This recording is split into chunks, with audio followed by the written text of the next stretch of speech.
Start किया जाए। Body fluid and circulation, हम लोग इंट्रोडक्टरी लेक्चर कंप्लीट कर चुके हैं, प्लाज्मा भी पढ़ चुके हैं। फार्म्ड एलिमेंट हमने शुरू किया था और ये पढ़ लिया था कि फार्म्ड एलिमेंट टोटल ब्लड का 45% है। फार्म्ड एलिमेंट में ब्लड सेल आती है जिसमें आरबीसी है, डब्ल्यूबीसी है, प्लेटलेट है, सबका नंबर भी मैंने लिख दिया था और उस नंबर से ये पता चला था कि मोस्ट एबंडेंट कौन है, आरबीसी, और लीस्ट एबंडेंट कौन है, डब्ल्यूबीसी। सही है। और बीच में क्या है, प्लेटलेट है। तो आरबीसी है, फिर प्लेटलेट है, फिर डब्ल्यूबीसी। ठीक है, एक एक करके। हेडिंग तो एनसीईआरटी में नहीं पढ़ी है, एनसीईआरटी में यहां से लेकर के यहां तक आरबीसी के बारे में लिखा है और यहां से लेकर के यहां तक डब्ल्यूबीसी, और डब्ल्यूबीसी यहां तक लिखा हुआ है। और ये छोटा सा पैराग्राफ किसका है, प्लेटलेट का। तो हम लोग ब्लड सेल तो आज कंप्लीट कर ही लेंगे। तो पहली हेडिंग डालिए आरबीसी या इरिथ्रोसाइट।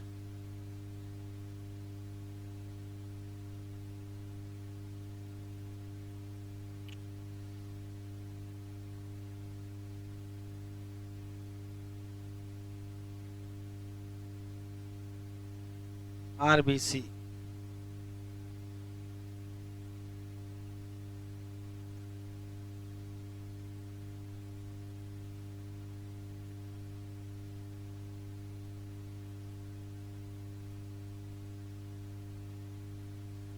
आरबीसी या इरिथ्रोसाइट। ठीक है, पहले सुन लेंगे फिर एक साथ लिख लेंगे।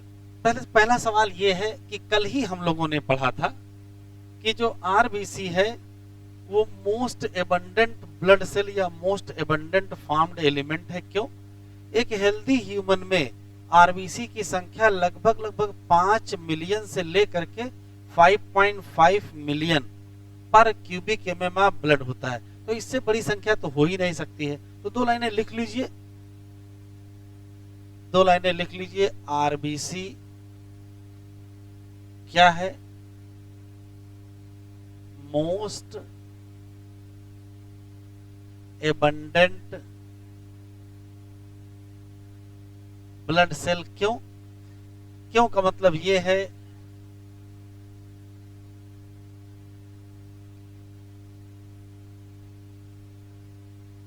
किसी एडल्ट ह्यूमन में आरबीसी का जो नंबर है वो लगभग 5 मिलियन से 5.5 मिलियन पर क्यूबिक एमएम ऑफ ब्लड है। ठीक है,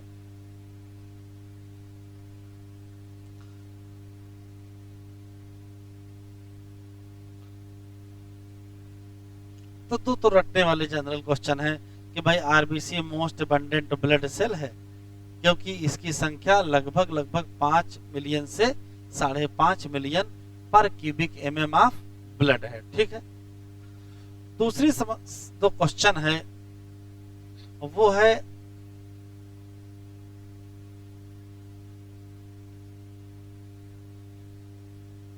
आरबीसी के फॉर्मेशन के। दूसरा क्वेश्चन आरबीसी के फॉर्मेशन का है और देखो क्या है, अभी लिखिएगा नहीं, सुनिएगा। पहला सवाल है कि आरबीसी के फॉर्मेशन को कहते क्या है। तो आरबीसी के फॉर्मेशन को कहते हैं इरिथ्रोपोइसिस।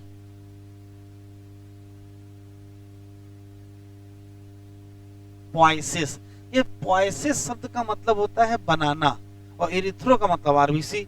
तो इरिथ्रोपोइसिस का मतलब आरबीसी बनाना।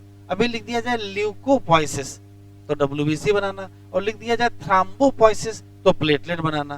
तो पोइसिस का मतलब बनाना होता है। ठीक है, तो इरिथ्रोपोइसिस कहते हैं। सवाल यह है कि आरबीसी फॉर्मेशन कहाँ होता है। तो अगर हम एडल्ट की बात करें, लिखिएगा नहीं, अभी लिखने का टाइम देंगे। एडल्ट की बात करें तो RBC formation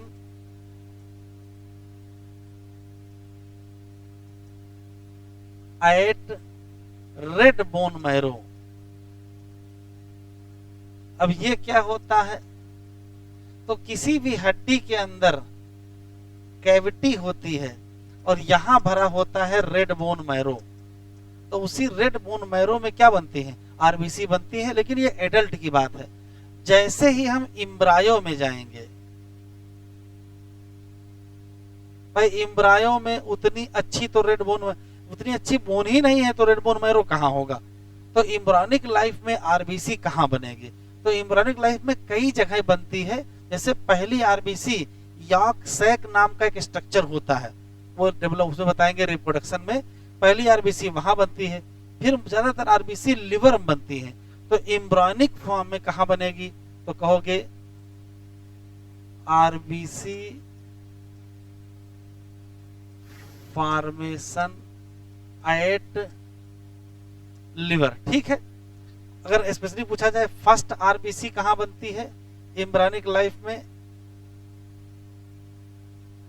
first RBC form at yolk sac. एक अभी जल्दी क्वेश्चन आया था, क्वेश्चन पूछा था इरिथ्रोपोइसिस स्टार्ट। अगर आपसे क्वेश्चन पूछे इरिथ्रोपोइसिस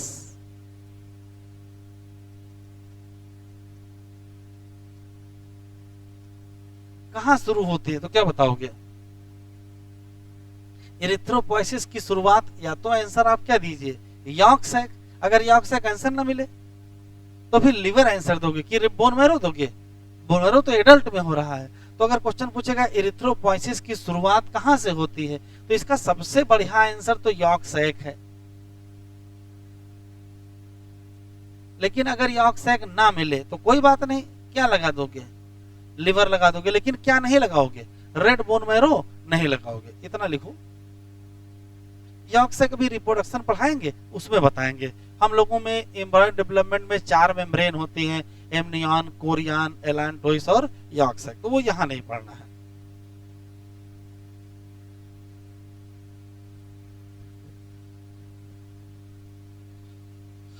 तो अभी हम लोगों ने ये देखा है कि आरबीसी के बनने को इरिथ्रोपोइसिस कहते हैं।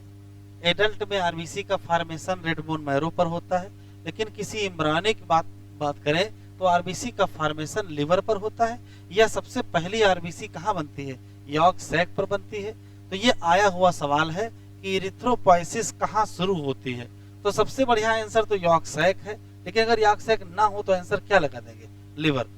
अब आरबीसी फॉर्मेशन पढ़ लिए हैं तो ब्रेकडाउन भी इसी के साथ ही देख लेते हैं, फिर आरबीसी के अंदर चलते हैं।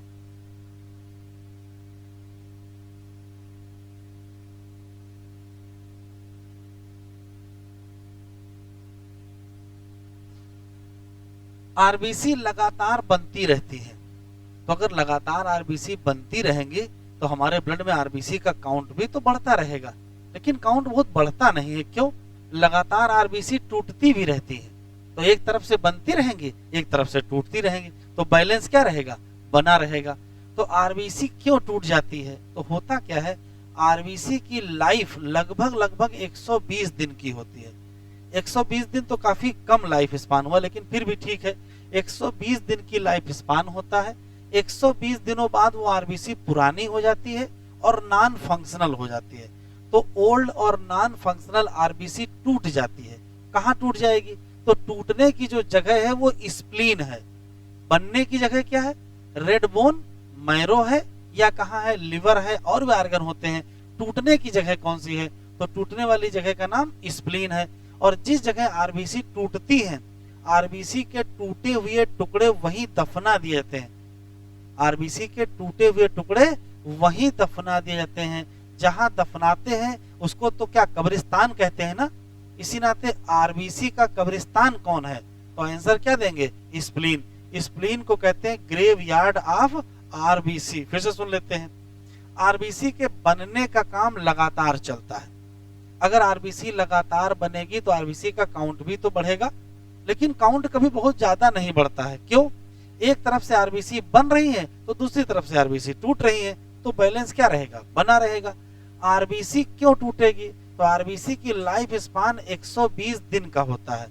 अब 120 दिन बाद वो आरबीसी पुरानी हो जाएगी, काम की नहीं रह जाएगी, ओल्ड और नॉन फंक्शनल हो जाएगी, फिर वो टूट जाएगी। कहाँ, स्प्लीन पर टूट जाएगी, और जहां टूटेगी उसके टूटे हुए टुकड़े वहीं दफना दिए जाएंगे। जिस जगह किसी चीज को दफनाएंगे उसको क्या कहते हैं? कब्रिस्तान कहते हैं। तो आरबीसी के लिए कब्रिस्तान कौन है? स्प्लीन है। इसी नाते स्प्लीन को ग्रेव यार्ड ऑफ आरबीसी कहते हैं। लिख लीजिए, आरबीसी का ब्रेकडाउन में लिख लीजिए।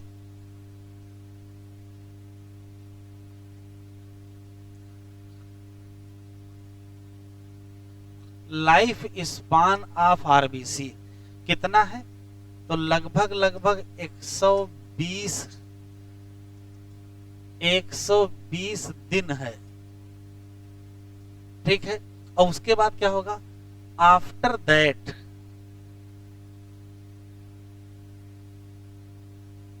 आरबीसी डिस्ट्रॉय या ब्रेक डाउन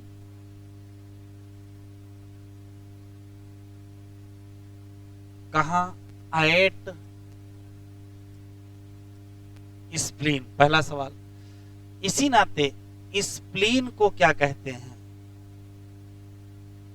स्प्लीन को कहते हैं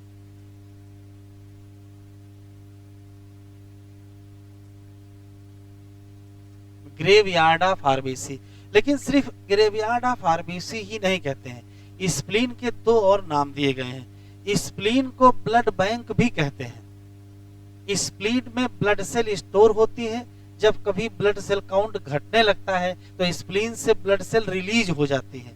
तो इसी नाते स्प्लीन को ब्लड बैंक भी कहते हैं। एक क्वेश्चन अभी आगे पढ़ेंगे, 12th वाली एनसीईआरटी में एक चैप्टर है ह्यूमन हेल्थ एंड डिजीज, उसमें पढ़ेंगे लिम्फॉइड आर्गन। तो लिम्फॉइड आर्गन के एग्जाम्पल में स्प्लीन दिया है, bone marrow, thymus, spleen, lymph node, tonsil वगैरह। तो स्प्लीन कई काम करता है। तो ये तो ग्रेवयार्ड ऑफ आरबीसी तो है ही, लेकिन ये क्या है? ये ब्लड बैंक भी है। ब्लड बैंक का काम कौन करता है? तो स्प्लीन ही करती है। ये एक प्रकार का लिम्फॉइड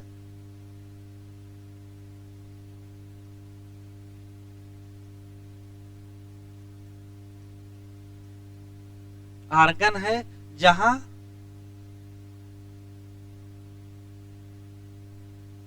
लिम्फोसाइट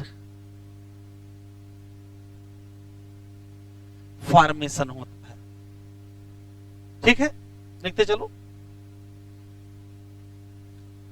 देखो बेटा, बता दो कितना छोटा है, कितना लिखे हो? अरे इतना लिखा है, इतना पेज है। सुनो इधर देखो हमको। अब हम लोग ये देखेंगे कि आरबीसी का स्ट्रक्चर कैसा है, और आरबीसी के स्ट्रक्चर से जुड़े 2-3 अच्छे सवाल हैं। अभी लेटेस्ट में एग्जाम में आया भी था। पहला सवाल ये है कि आरबीसी का डायमीटर कितना होता है?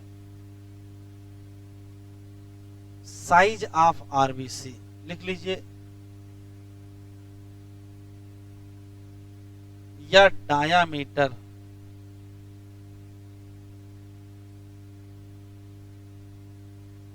तो ये रटने वाला क्वेश्चन है। 7.2 माइक्रोमीटर होती है।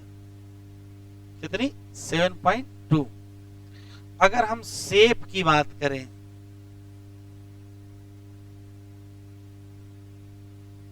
शेप ऑफ आरबीसी, तो शेप ऑफ आरबीसी होता है, ये देखिए 2 शेप होते हैं। अगर ऐसे बनाया जाए तो देखो यहां ऐसे गड्ढा हुआ दिख रहा है, इसको कानकेव कहते हैं। तो इधर से भी कानकेव, इधर से भी, तो इसको बाई कानकेव कहते हैं। तो ये बाई कानकेव स्फेरिकल शेप होता है।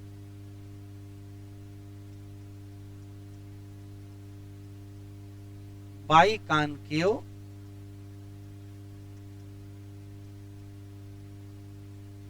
Spherical shape RBC. ये मैमल आरबीसी है।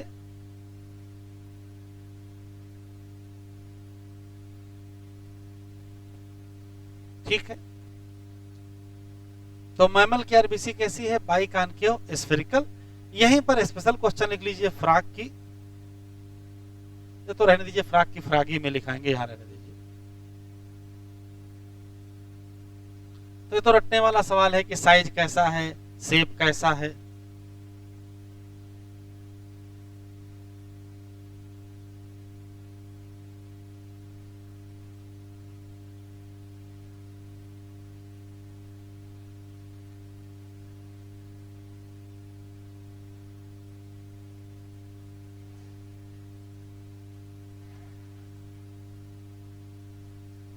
Structure of RBC.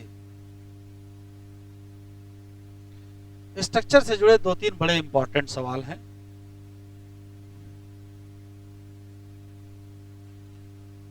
ये याद रखिएगा, इन मोस्ट ऑफ मैमल, ज्यादातर मैमल लिखा है, most of mammal, even human में भी मोस्ट ऑफ मैमल में जो आरबीसी है उसमें न्यूक्लियस नहीं होता है, और जिस स्ट्रक्चर में न्यूक्लियस नहीं होता है उसको डिवाइड ऑफ न्यूक्लियस कहते हैं। डिवाइड का मतलब के बिना। तो क्या होता है, मोस्ट ऑफ मैमल में जो आरबीसी होती हैं वो डिवाइड ऑफ न्यूक्लियस होते हैं। डिवाइड ऑफ न्यूक्लियस का मतलब है न्यूक्लियस एब्सेंट होता है, और जिसमें न्यूक्लियस एब्सेंट होगा उसको नॉन न्यूक्लिएटेड भी तो कहोगे।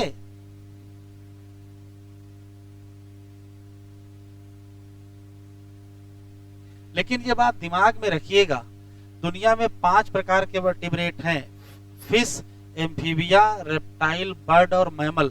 इसमें फिश की, एम्फीबिया की, रेप्टाइल की और बर्ड की जो आरबीसी है वो न्यूक्लिएटेड होती है, उसमें न्यूक्लियस पाया जाता है। हम लोगों की आरबीसी में न्यूक्लियस नहीं पाया जाता है। क्यों नहीं पाया जाता वो अभी हम लोग डिस्कस करेंगे। तो स्पेशल पॉइंट ये है कि फिश की, एम्फीबिया की, रेप्टाइल की और बर्ड की जो आरबीसी है वो क्या होती है, न्यूक्लिएटेड होती है, और मैमल की आरबीसी क्या होती है, नॉन न्यूक्लिएटेड। एक्सेप्शन है, दुनिया में कुछ मैमल भी हैं, दुनिया में कुछ मैमल भी हैं जिनकी आरबीसी में न्यूक्लियस पाया जाता है। तो यही लिख लेते हैं एक्सेप्शन।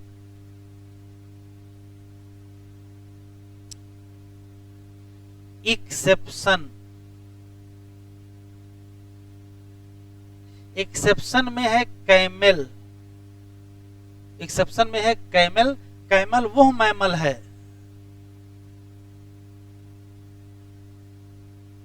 With nucleated RBC. तो पूछेगा मैमल में आरबीसी कैसी होती है, तो आप कहेंगे कि न्यूक्लियस नहीं होता है, इसमें कोई शक नहीं है। लेकिन कैमल में अगर पूछ लेगा तो कैमल में क्या हो जाएगी, न्यूक्लिएटेड हो जाएगी। पढ़ा लीजिए।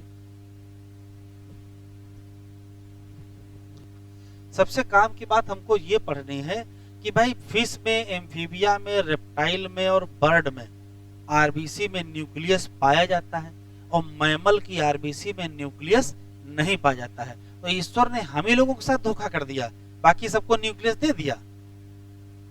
कुछ तो गड़बड़ है यहाँ। तो देखो क्या गड़बड़ है। होता यह है कि आरबीसी लिखते चलो, आप फिश, शॉर्ट फॉर्म में फिश, कोई दिक्कत तो नहीं है। फिश, एम्फीबिया, रेप्टाइल और बर्ड, इन सब की आरबीसी कैसी होती है,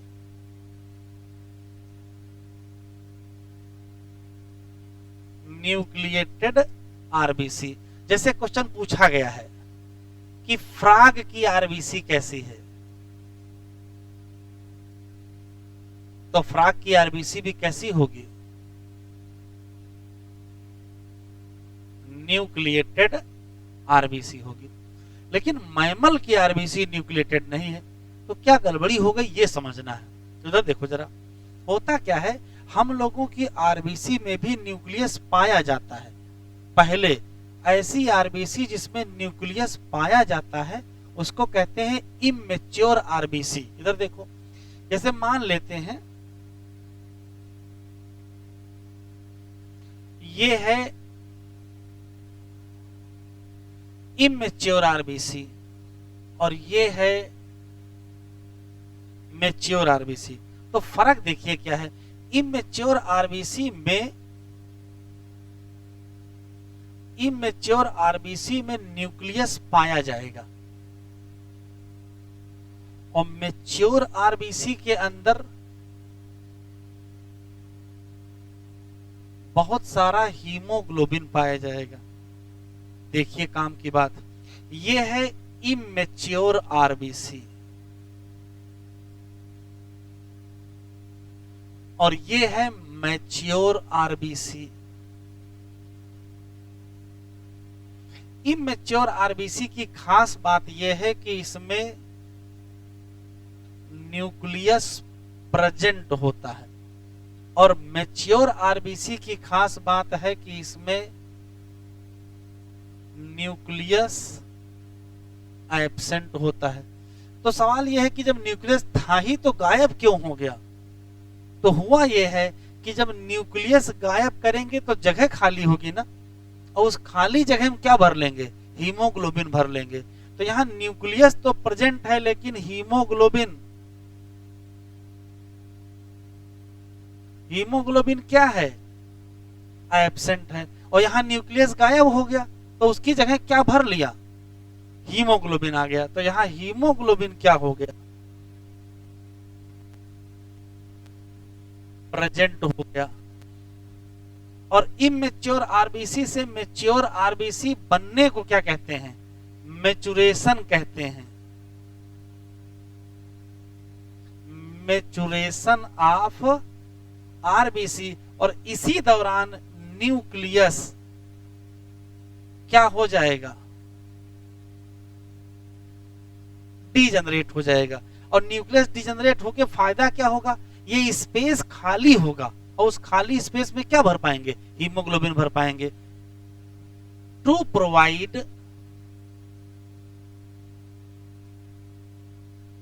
मोर स्पेस फॉर, किसके लिए? हीमोग्लोबिन। अभी लिखा ना जरा बेटा, 2 मिनट रुक जाओ। एक इमैच्योर आरबीसी में न्यूक्लियस था, हीमोग्लोबिन नहीं था। जब मैच्योर आरबीसी बनी तो न्यूक्लियस एब्सेंट हो गया, हीमोग्लोबिन आ गया। इसका सीधा सा मतलब है कि मैचुरेशन के दौरान न्यूक्लियस को डीजनरेट कर दिया गया और जगह खाली की गई, और खाली जगह में क्या भर दिए? हीमोग्लोबिन भर दिए। तो ये बताओ न्यूक्लियस ही क्यों डीजनरेट किए? कुछ और डीजनरेट कर लेते भाई। एंडोप्लाज्मिक रेटिकुलम है, माइटोकॉन्ड्रिया है, गाल्जी कॉम्प्लेक्स है, सब फर्जी चीजें हटा देते, राइबोसोम हटा देते। न्यूक्लियस जैसी महत्वपूर्ण चीज क्यों हटा दे रहे हैं? तो क्या वो सब चीजें हैं? अब ध्यान से सुनना, सिर्फ न्यूक्लियस ही नहीं हटाया गया है, सब कुछ हटा दिया गया है। कहा न्यूक्लियस हट रहा है तो साथ में सब हटेंगे। एंडोप्लाज्मिक रेटिकुलम भी नहीं रहेगा, माइटोकॉन्ड्रिया भी नहीं रहेगा, गाल्जी कॉम्प्लेक्स भी नहीं रहेगा, राइबोसोम भी नहीं रहेंगे। इसका मतलब जानते हो क्या हुआ? पूरा अंदर खाली कर लिया गया, बस केवल सेल मेम्ब्रेन बाहर बची है, अंदर सारे ऑर्गन गायब हो गए, ऑर्गेनेल। तो क्या क्या गायब हो गया? न्यूक्लियस के साथ बाकी सारे सेल ऑर्गेनेल भी एब्सेंट हो गए। अब काम का सवाल, न्यूक्लियस और बाकी सारे सेल ऑर्गेनेल क्यों हटाए गए? तो एक लाइन का कॉन्सेप्ट क्या? हमको जगह खाली करनी है। किसके लिए? हीमोग्लोबिन के लिए। और हीमोग्लोबिन के लिए जगह क्यों खाली करोगे? तो भाई हीमोग्लोबिन होगी तभी तो O2 CO2 ट्रांसपोर्ट होगा, for transport of respiratory gases. अभी लिखिए नहीं, फॉर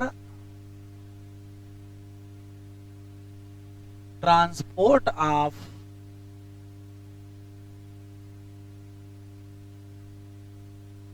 रेस्पिरेटरी गैसेस। तो कॉन्सेप्ट समझ में आ गया?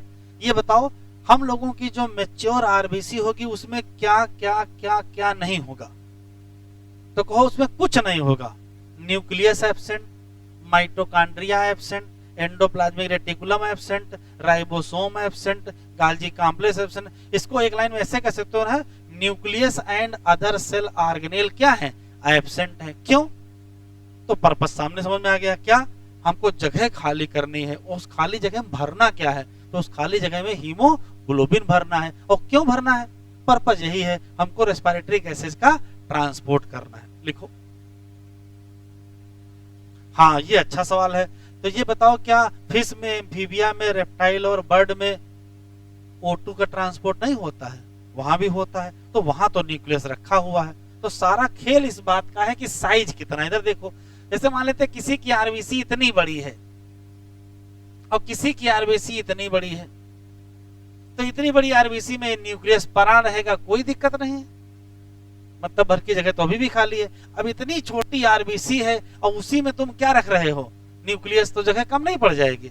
तो उनकी आरबीसी बड़ी होती है। वो लोग कहते हैं हमारे पास जगह बहुत है, न्यूक्लियस को रहने दो, बाकी जगह में हीमोग्लोबिन भर लो। और ये क्या कहते हैं, हमारे पास जगह ही कम है, तो ये तय हुआ कि कोई बात नहीं है, न्यूक्लियस हटा दो। अब आप सोचो, न्यूक्लियस हटा दिया, राइबोसोम हटा दिया, माइटोकॉन्ड्रिया हटा दिया, तो क्या प्रोटीन बनेगी? नहीं बन पाएगी। तो क्या लंबी जिंदगी जी पाएंगे? नहीं जी पाएंगे। इसी नाते आरबीसी की जिंदगी कितने दिन की है? केवल 120 दिन की। क्यों? क्योंकि ऑर्गेनेल तो वहां है ही नहीं। न्यूक्लियस के डिजेनरेट होने के पहले पहले जितने आरएनए वगैरह बनने होंगे, जितनी प्रोटीन बननी होगी, वो बन चुकी है। अब एक बार न्यूक्लियस खत्म हो गया तो काम खत्म हो गया। जब कोई ऑर्गेनेल ही नहीं है, कुछ नया बनेगा ही नहीं, तो आरबीसी कितने दिन जिंदा रहेगी? 120 दिन में काम खत्म हो जाएगी। तो आरबीसी की लाइफ छोटी होती है। क्यों? तो कहोगे न्यूक्लियस और बाकी सेल ऑर्गेनेल क्या है? एब्सेंट होते, ये मजबूरी है, वरना उसकी हमारी जिंदगी 70 साल 80 साल है, और हमारे ही अंदर आरबीसी की जिंदगी कितने दिन? केवल 120 दिन। तो अजीब नहीं लग रहा आपको? कॉन्सेप्ट क्लियर हुआ? लिखो।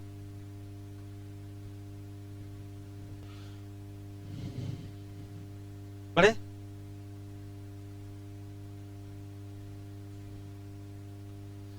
तो अब लिखते चलेंगे।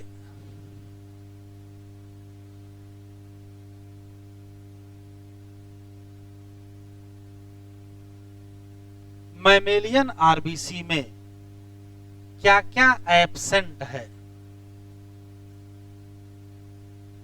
एब्सेंस ऑफ बताओ। तो कहोगे न्यूक्लियस एब्सेंट है, और माइटोकॉन्ड्रिया भी एब्सेंट है, और एंडोप्लाज्मिक रेटिकुलम भी एब्सेंट है, गोल्जी कॉम्प्लेक्स भी एब्सेंट है, और राइबोसोम भी एब्सेंट है। सब एब्सेंट है। तो ये, अरे वो मैच्योर ही अंडरस्टूड है, मैच्योर की ही बात हो रही है। ये बताओ, न्यूक्लियस एब्सेंट है, मान लिया, माइटोकॉन्ड्रिया भी एब्सेंट है, मान लिया। ये बताओ डीएनए प्रेजेंट है कि एब्सेंट है?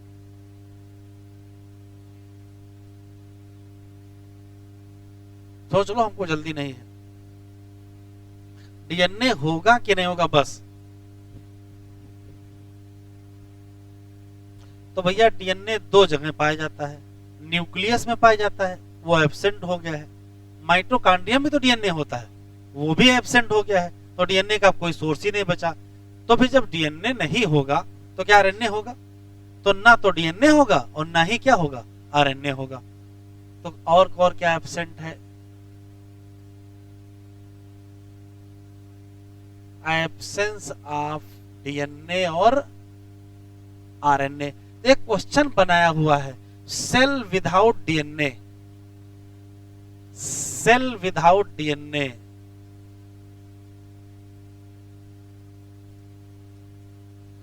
तो आंसर क्या दोगे?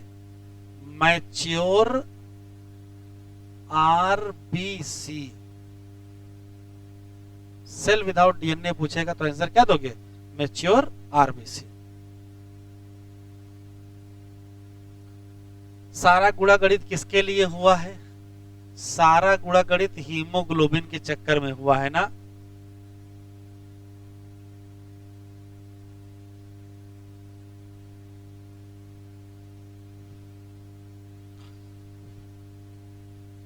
तो ये बताओ कि हीमोग्लोबिन क्या है?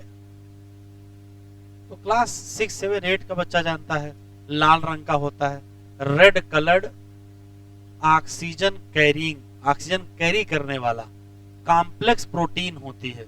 ये एक प्रोटीन होती है, red colour oxygen carrying complex protein है, जो आरबीसी में पाया जाता है।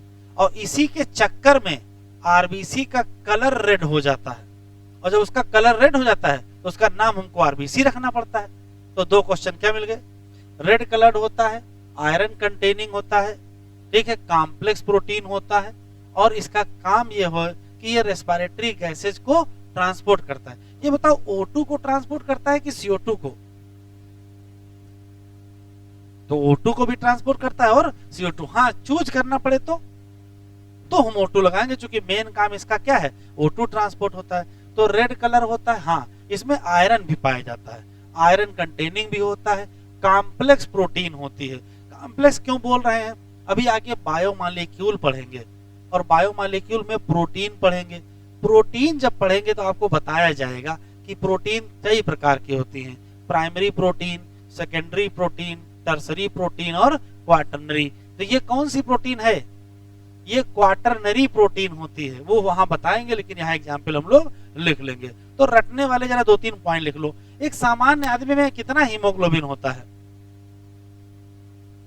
एक सामान्य एडल्ट इंडिविजुअल में कितना हीमोग्लोबिन खून में होता है, तो 12 से 16 ग्राम पर 100 ml ऑफ ब्लड। 100 ml अगर आप ब्लड लोगे तो उसमें 12 से 16 ग्राम हीमोग्लोबिन पाया जाएगा। तो रटने वाले पॉइंट्स जरा लिख लो। पहले क्या है, red coloured iron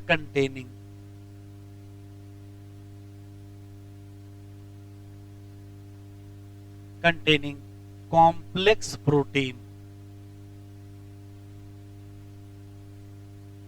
present in RBC।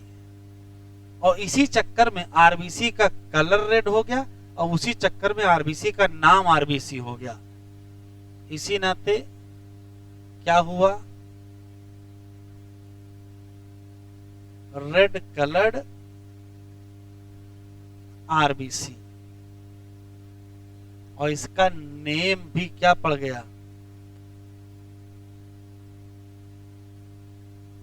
RBC पड़ गया। वापस आ जाते हैं, काहे के लिए होता है, फॉर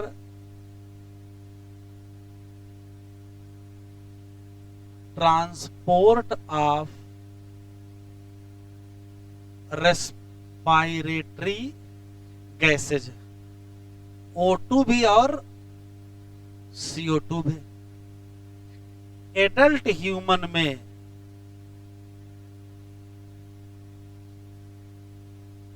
अगर हम हीमोग्लोबिन की बात करें तो 12 to 16 ग्राम पर 100 ml ऑफ ब्लड होता है, कोई दिक्कत नहीं है।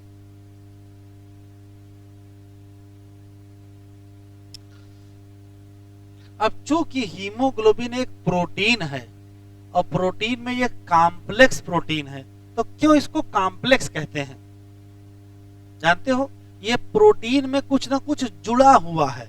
अगर अकेली प्रोटीन होती तो सिंपल प्रोटीन है, लेकिन प्रोटीन में अगर कुछ आप जोड़ दोगे, जैसे यहाँ जो प्रोटीन है वो ग्लोबिन प्रोटीन है, हीमोग्लोबिन लिखा है ना, और उसमें हीम जुड़ा हुआ है, तो अगर प्रोटीन में आप कुछ जोड़ोगे तो वो कौन सी प्रोटीन हो जाएगी, कॉम्प्लेक्स हो जाएगी। तो हीमोग्लोबिन में है क्या, हीमोग्लोबिन में 5% है हीम, तो बचा कितना, 95% है ग्लोबिन प्रोटीन। अब जो हीम होता है इसमें भी 2 चीजें होती हैं, इसमें पाए जाते हैं 4 आयरन और 4 ही पायरॉल। क्या है, 4 आयरन है और 4 पायरॉल है। और जो ग्लोबिन प्रोटीन है इसमें 4, सब कुछ 4 ही 4 है, 4 पॉलीपेप्टाइड चेन पाई जाएंगी, और 4 पॉलीपेप्टाइड चेन में 2 चेन और 2 चेन, 2 चेन कौन सी होंगी, अल्फा चेन, और 2 चेन कौन सी होंगी, बीटा चेन। किसी भी अल्फा चेन में 141 अमीनो एसिड होंगे और इसमें 146 अमीनो एसिड होंगे, एक में 141, एक में 146। 2 अल्फा होंगे 2 बीटा होंगे, तो बताओ टोटल कितने अमीनो एसिड होंगे? जोड़ लो, जल्दी नहीं है भाई। इसकी भी 2 चेन होंगी और इसकी भी 2 चेन होंगी, इसको 2 से गुणा करो, इसको 2 से गुणा करो। इधर देखो, ये मान लेते हैं हीमोग्लोबिन का स्ट्रक्चर है, ये पायराल है, एक आयरन ये है, एक आयरन ये है, एक आयरन ये है, एक 4 आयरन हो गए और 4 पॉलीपेप्टाइड चेन है। 2 कौन सी चेन? अल्फा चेन, और 2 कौन सी चेन? Beta chain. ये कौन सी है? अल्फा चेन, और ये कौन सी है? Beta chain. तो टोटल बताओ कितने अमीनो एसिड हुए? 574 टोटल।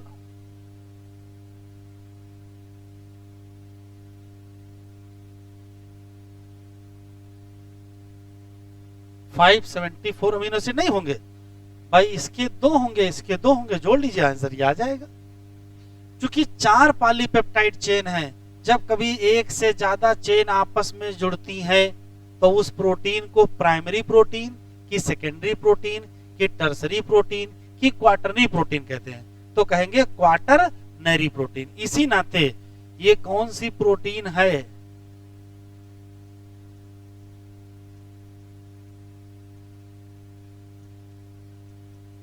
क्वाटरनरी प्रोटीन है। मैं फिर से रिपीट कर देता हूं, हीमोग्लोबिन रेड कलर्ड है, कोई दिक्कत नहीं, आयरन कंटेनिंग है, कोई दिक्कत नहीं, कॉम्प्लेक्स प्रोटीन, कोई दिक्कत नहीं। कहां है? आरबीसी में। इसी चक्कर में आरबीसी का रंग लाल हो गया, उसका नाम आरबीसी रखना पड़ा।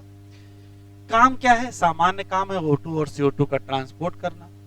एडल्ट ह्यूमन में कितना है? 12 से 16 ग्राम पर 100 ml ऑफ ब्लड। ये एनसीईआरटी में नहीं लिखा है। इसमें 5% हीम होता है और 95% ग्लोबिन होता है।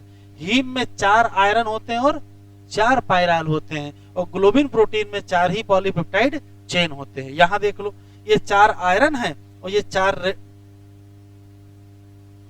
4 मैंने आयरन लिखे हैं, 4 पायराल होगी, पूरी रिंग बनी होगी। ये 2 अल्फा चेन और ये 2 बीटा चेन।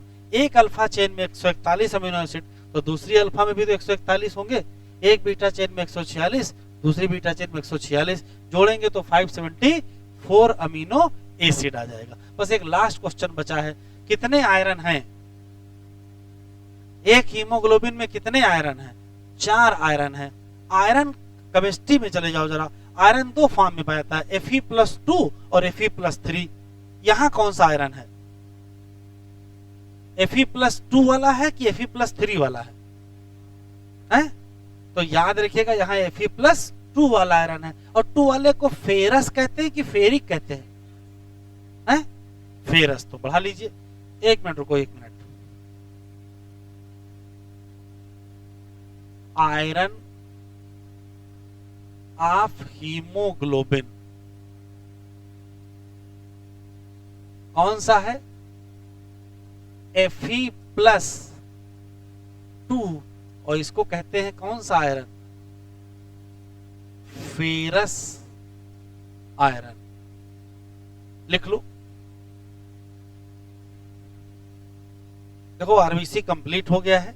एनसीईआरटी से आरबीसी को पढ़ लेते हैं, फिर डब्ल्यूबीसी पढ़ते हैं। खोलो एनसीईआरटी, एनसीईआरटी ओपन कर लो और हाइलाइटर निकाल लो। एनसीईआरटी हाईलाइट करते चलो, उनके साथ बैठ जाओ।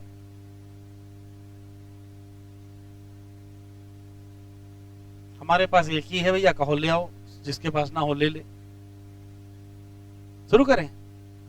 देखो, इरिथ्रोसाइट कहो और चाहे रेड ब्लड सेल कहो, ये क्या लिखा है?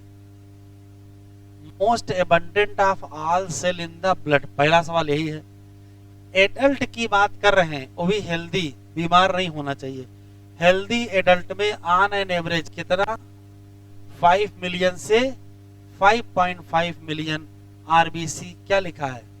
पर क्यूबिक एमएम। इधर पर क्यूबिक मतलब देखो, 1 मिलीमीटर लंबा, 1 मिलीमीटर चौड़ा और 1 मिलीमीटर ऊंचा क्यूब बना लो और उसमें ब्लड भर लो।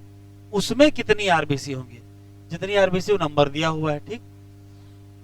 आरबीसी बनेंगी कहां? हाईलाइट कर लो रेड बोन मैरो, लेकिन याद रखिए कि किसमें, एडल्ट में।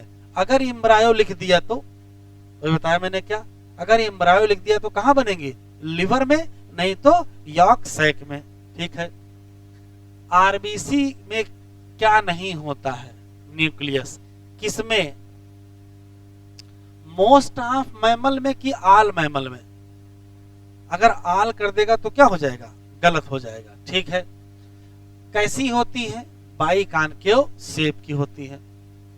They have read coloured iron containing complex protein, नाम क्या है, हीमोग्लोबिन। और इसी चक्कर में आरबीसी का कलर क्या हो गया, रेड, और आरबीसी का नाम क्या पड़ गया, आरबीसी पड़ गया। किसी हेल्दी इंडिविजुअल में कितना हीमोग्लोबिन होगा, 12 से 16 in every 100 ml of blood. इनका काम क्या है, रोल है transport of respiratory gas, O2 का कि CO2 का, दोनों का। RBC on an average life span कितना है, इतना कम क्यों है, इतना कम क्यों है, तो कहोगे न्यूक्लियस एंड सेल ऑर्गेनेल क्या है, एब्सेंट है, तो मजबूरी में उसकी लाइफ स्पान क्या हो जाएगी, कम हो जाएगी। आफ्टर विच ये टूट जाएंगी, कहां, स्प्लीन, और वहीं दफना दी जाएंगी, तो क्या कहोगे, ग्रेवयार्ड ऑफ आरबीसी। चलिए हेडिंग डालिए, डब्ल्यूबीसी या ल्यूकोसाइट।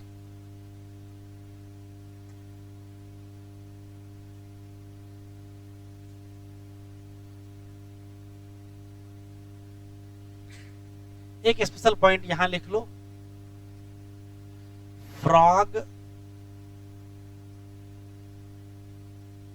आरबीसी कैसी होती है, न्यूक्लिएटेड आरबीसी। बताओ हीमोग्लोबिन होगा कि नहीं होगा, होगा। Nucleated RBC with haemoglobin, nucleated के साथ हीमोग्लोबिन होगा।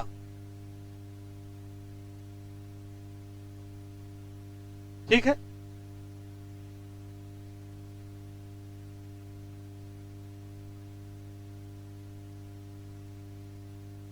Nucleated with haemoglobin. चलिए अब हेडिंग डालिए डब्ल्यूबीसी।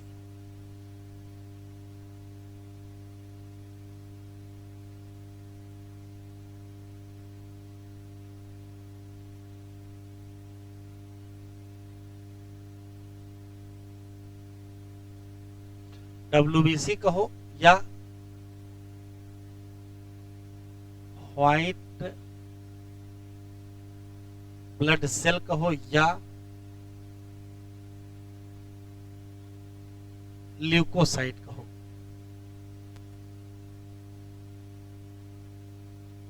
पहला इंपॉर्टेंट सवाल, डब्ल्यूबीसी किस कलर की होती है, व्हाइट। बहु क्या गलत, जैसे व्हाइट बोलोगे, व्हाइट भी तो एक रंग है, कलरलेस का मतलब कलरलेस अलग होता है ना, इसका कोई रंग ना हो। तो डब्ल्यूबीसी किस कलर की होती है, पहले कहोगे व्हाइट, हो जाएगा गलत।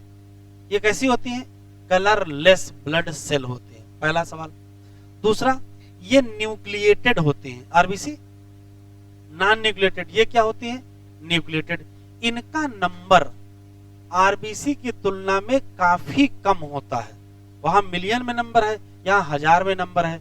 एक सामान्य व्यक्ति में 6000 से 8000 डब्ल्यूबीसी पर क्यूबिक एमएम ऑफ ब्लड पाई जाती है।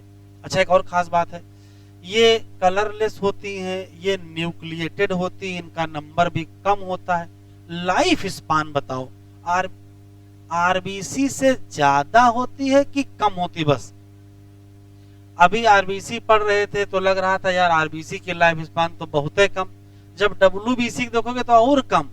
औसत लाइफ स्पान इनकी 1 हफ्ते की है, एवरेज लाइफ स्पान 1 हफ्ते की है, 1 हफ्ता तो बहुत कम होता है। तो लाइफ स्पान या कह सकते हो शार्टर लाइफ स्पान या शार्ट लिविंग कह सकते हो, तो लाइफ स्पान भी कम होता है। तो कुछ विशेष अंतर है आरबीसी से डब्ल्यूबीसी में। कौन कौन से पॉइंट सुने हो, तो सबसे पहले तो कलरलेस ब्लड सेल होती है, दूसरा न्यूक्लिएटेड ब्लड सेल होती है, तीसरा अभी बताया है है, नंबर इनका आरबीसी से भी कम होता है, प्लेटलेट से भी कम होता है। तो एनसीईआरटी में लिखा है रिलेटिवली लेस इन नंबर, तो इसका मतलब कंपेयर में कम होता है। कितना होता है? 6000 से 8000 पर क्यूबिक एमएम ऑफ ब्लड होता है, और इसकी लाइफ स्पान शार्ट होती है, आरबीसी से भी होती है, औसत लगभग 1 हफ्ते की होती है। 4-5 पॉइंट जरा लिख लो फिर बताते हैं। कलरलेस,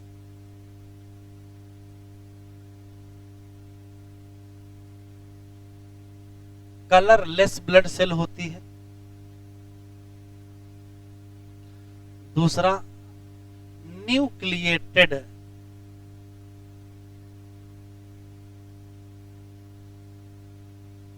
ब्लड सेल होती है। अच्छा, कलरलेस क्यों होती है बेटा?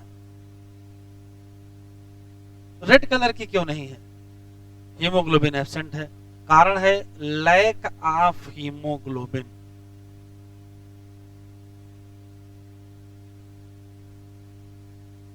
हीमोग्लोबिन कम है, उसी चक्कर में क्या होती है? कलरलेस। न्यूक्लिएटेड भी ब्लड सेल होती है। तीसरा रिलेटिवली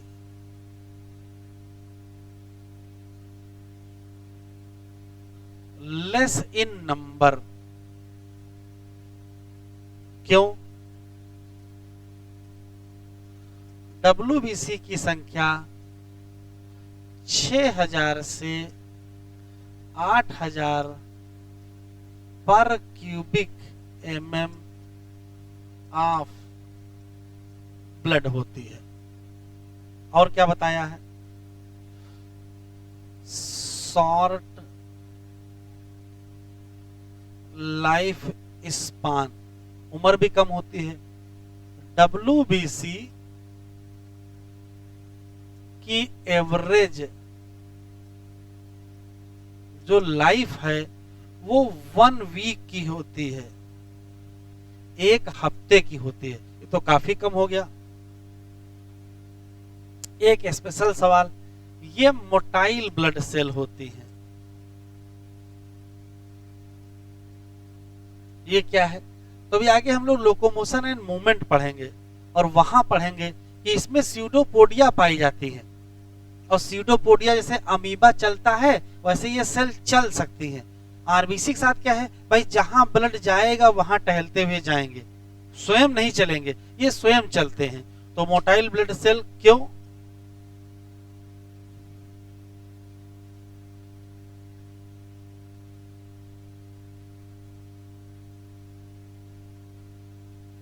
डब्ल्यूबीसी है स्यूडोपोडिया, इसमें स्यूडोपोडिया पाई जाती है।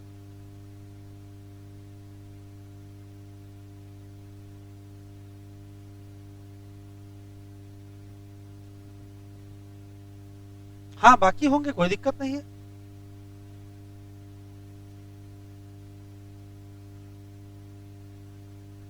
हम्म, हम्म। तो ये कहे जल्दी मर जाते हैं, ये सवाल है ना? ये लड़ाई झगड़ा बहुत करते हैं, झगड़ालू टाइप के हैं, तो जब लड़ाई करेंगे शहीद नहीं हो जाएंगे। डब्ल्यूबीसी काम है डिफेंस सिस्टम, और डिफेंस की सेल का हाल क्या होगा? जितनी लड़ाई झगड़ा होगा उतनी जल्दी मर जाएंगे। बड़े बेटा आगे देखो, एक खास बात है, जैसे मान लेते हैं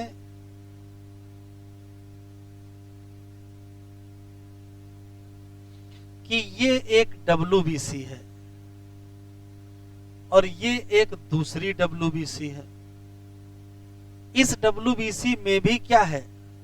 न्यूक्लियस है, और इस डब्ल्यूबीसी में भी क्या है? न्यूक्लियस है। अब जब दोनों में न्यूक्लियस है, और न्यूक्लियस के बाद क्या मिलेगा? साइटोप्लाज्म मिलेगा। भाई साइटोप्लाज्म तो पाया ही जाएगा, इसमें भी साइटोप्लाज्म है और इसमें भी साइटोप्लाज्म है। बस एक खास बात है, न्यूक्लियस में न्यूक्लियस के अलावा, साइटोप्लाज्म के अलावा, कुछ सेल के साइटोप्लाज्म में ऐसे ऐसे दाने मिलते हैं, और वो दाने वहां नहीं मिलते हैं। क्या फर्क है वो देख लीजिए। देखिए, ये है ग्रेन्यूल, ये क्या है? न्यूक्लियस। न्यूक्लियस तो यहां भी पाया जा रहा है, बाकी साइटोप्लाज्म है। तो डब्ल्यूबीसी दो कैटेगरी की होती है। न्यूक्लियस के अलावा अगर साइटोप्लाज्म में ग्रेन्यूल मिल गया तो इसको कहते हैं ग्रेन्यूलोसाइट, और अगर ग्रेन्यूल नहीं मिला तो क्या कहेंगे? ए ग्रेन्यूलोसाइट। तो ये क्या है? अभी लिखिएगा नहीं। और ये क्या है?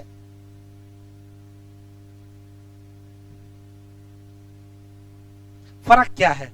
यहां क्या है? ग्रेन्यूल प्रेजेंट इन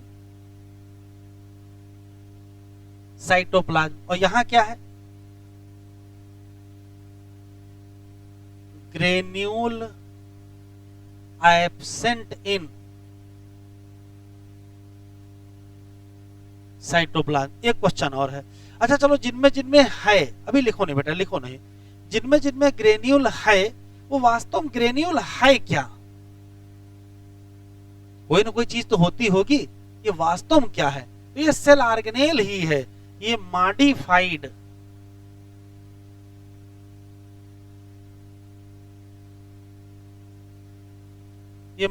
क्या है?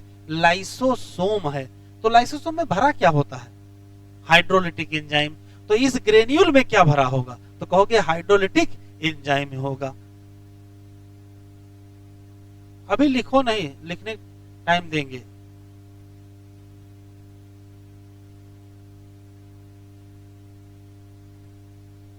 तो काम की बात सुनो क्या है। हम लोगों के ब्लड में जितनी डब्ल्यूबीसी पाई जाती हैं वो दो कैटेगरी की होती है। एक का नाम होता है ग्रेन्यूलोसाइट और एक का नाम होता है ए ग्रेन्यूलोसाइट। नाम कैसे रखा गया? जिसके साइटोप्लाज्म में ग्रेन्यूल प्रेजेंट हो उसका नाम ग्रेन्यूलोसाइट, और जिसके साइटोप्लाज्म में ग्रेन्यूल ना हो उसका नाम ए ग्रेन्यूलोसाइट। ग्रेन्यूल प्रेजेंट होंगे तो उसको कहेंगे ग्रेन्यूलर साइटोप्लाज्म, और ग्रेन्यूल नहीं होंगे तो ए ग्रेन्यूलर साइटोप्लाज्म। लेकिन मान लेते हैं कि कुछ में प्रेजेंट है, तो ये जिसमें प्रेजेंट है वो है वास्तव में क्या? तो कहोगे मॉडिफाइड लाइसोसोम है, जिसके साथ क्या पाया जाएगा? Hydrolytic enzyme. एक आखिरी सवाल, टोटल आरबीसी का कितने परसेंट ग्रेन्यूलोसाइट होती है? तो लगभग लगभग 70% क्या होते हैं? ग्रेन्युलोसाइट। तो बची कितनी? 30% के आसपास क्या होते हैं? ए ग्रेन्युलोसाइट। इतना लिखो पहले। जरा देखो इधर, जितनी बात आपको पहले से पता है वो ये है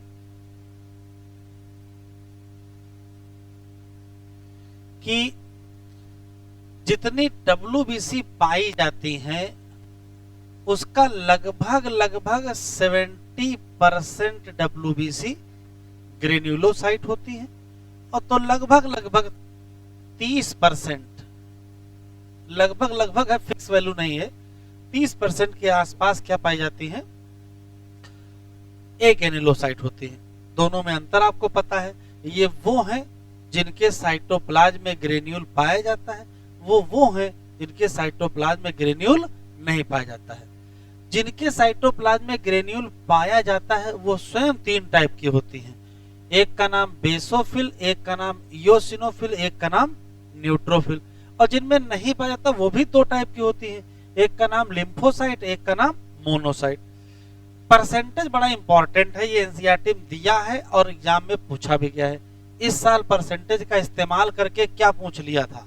नंबर पूछ लिया था। ठीक है, परसेंटेज से नंबर निकाल सकते हैं, क्योंकि टोटल संख्या कितनी है? 6000 से 8000 है। तो अगर आपको परसेंटेज पता हो तो नंबर तो निकाल ही सकते हो। जैसे 0.5 से 1% है, मतलब 1% के आसपास पाई जाती है। इसी नाते इनका नंबर 35 से 70 पर क्यूबिक एमएम ऑफ ब्लड होता है। पर क्यूबिक एमएम हमने केवल यहां लिखा, बाकी जगह नहीं लिखा है। 2 से 3%, तो अगर आप इसका 6000 का 2% निकालोगे या 3% निकालोगे तो कितना आएगा? तो निकाल के देखो तो इसी रेंज में आएगा लगभग लगभग 150 से 300 के बीच में हो सकता है। 10-20 कम भी हो सकती है और 10-20 ज्यादा भी हो। हाँ इसी बार आया था। तो परसेंटेज से आप नंबर तो निकाल ही सकते हो ना भाई। 6000 से 8000 है। एग्जामिनर ने अच्छा किया था, एग्जामिनर ने केवल 8000 वैल्यू दी थी। अगर 6000 से 8000 देता तो रेंज हो जाती। अब 8000 एग्जैक्ट वैल्यू दिया था। बताओ 8000 का 2% निकाल लो तो 8000 का 2% 116 है, 160 आएगी। इसी नाते का ऑप्शन 160 वाला था उसमें। 6000 से, अब हमने चूंकि यहाँ 6000 से 8000 के रेस्पेक्ट में लिखा है तो 150 से लेकर के 300 के बीच में आ जाएगा। ठीक। न्यूट्रोफिल की बात करें तो इसका परसेंटेज 60 से 65% है। मतलब टोटल 70 है तो 60% यही हो गए। ठीक है, निकालोगे तो लगभग लगभग 4000 से 5000 के आसपास रेंज आएगी। ये रेंज की बात है। लिम्फोसाइट की बात करें तो लगभग लगभग 20 से 25% है। तो अगर 25% निकाला जाए कितना आएगा? तो भाई अगर 8000 मान लो तो 25% 2000 आ रहे हैं, और अगर 6000 मान लो तो 25% 1500 आ रहा है। इसी नाते हमने 1500 से 2000 लिख दिया है। ठीक है। 6 to 8% मतलब 10% से भी कम। 10% अगर लेते तो 800 होता। 10% अगर लेते तो 800 ना होता, और 10% से कम है तो हमने 700 तक लिख दिया है। तो इसकी रेंज क्या है? 200 से लेकर के 700 के आसपास बीच में पाई जाती है।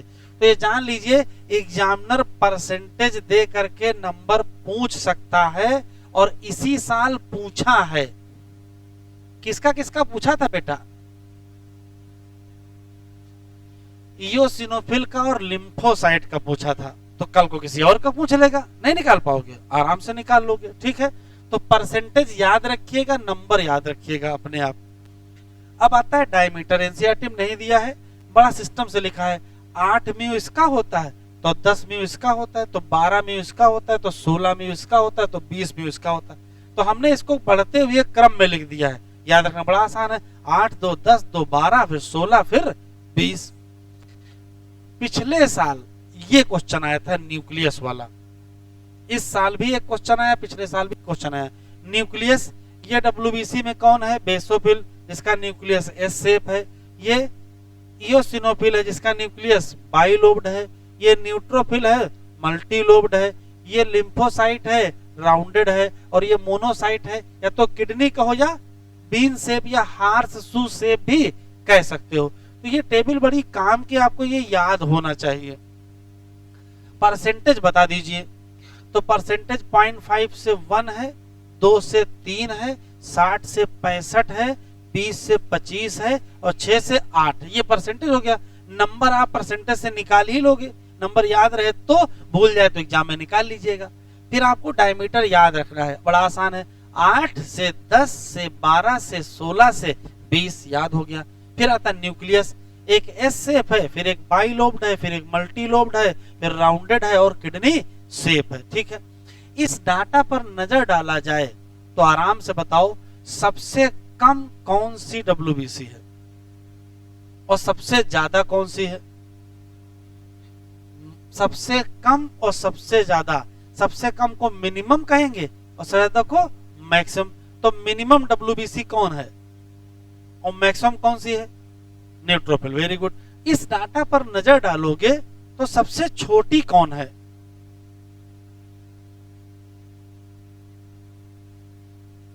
सबसे छोटी क्या है? 8 म्यू। क्या है? बेसोफिल। सबसे बड़ी कौन है? तो सबसे बड़ी कौन सी मिली? मोनोसाइट। अगर आपसे नंबर का क्रम पूछ लिया जाए या साइज का क्रम पूछ लिया जाए तो सबसे छोटी बेसोफिल, उससे बड़ी इयोसिनोफिल, उससे बड़ी न्यूट्रोफिल, उससे बड़ी लिम्फोसाइट और उससे बड़ी मोनोसाइट। लिखो जरा। अच्छा एक क्वेश्चन और सुन लो फिर लिखो। इसका नाम बेसोफिल क्यों रखा गया है और इसका नाम इयोसिनोफिल क्यों रखा गया है और इसका नाम न्यूट्रोफिल क्यों रखा गया है? नाम क्यों रखा गया, बस ये बताओ। और नाम क्यों रखा गया? बस बेसोफिल का नाम बेसोफिल क्यों है, वही तो पर्पज होगा। ऐसे तो नहीं रख दिया गया, साइंस पढ़ रहे हो। फिल का मतलब होता है लविंग,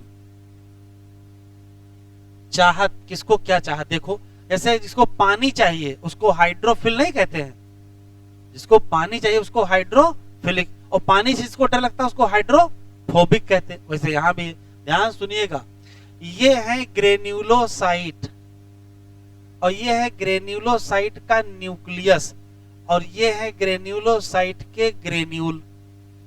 स्टडी करने के लिए इनको स्टेन किया जाता है, इनके ऊपर रंग चढ़ाया जाता है। अब रंग जो है दुनिया में 3 टाइप के होते हैं, बेसिक डाई, एसिडिक डाई और neutral die.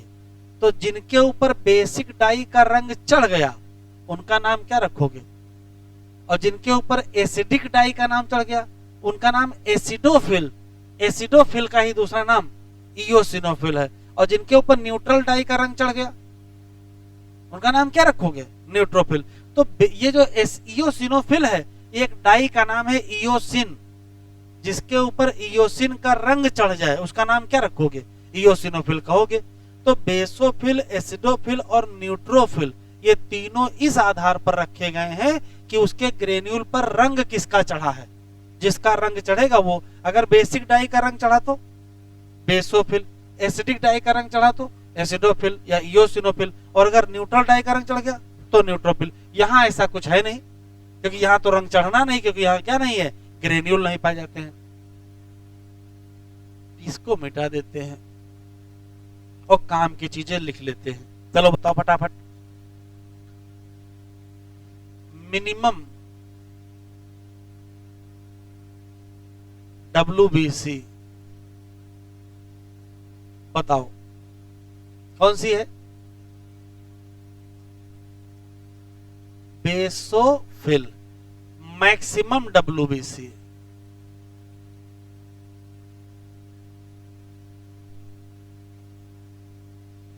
Maximum WBC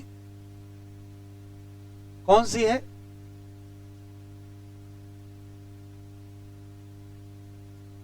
neutrophil. और अगर आर्डर आपसे पूछ लिया जाए तो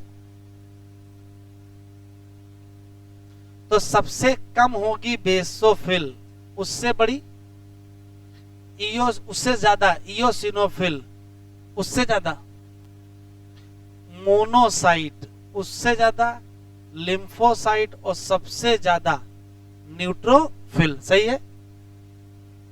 अच्छा, सबसे छोटी कौन सी है,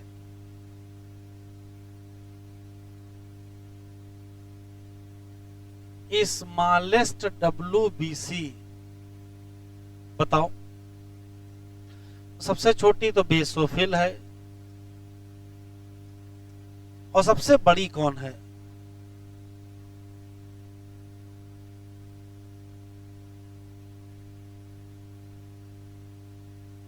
मोनोसाइट।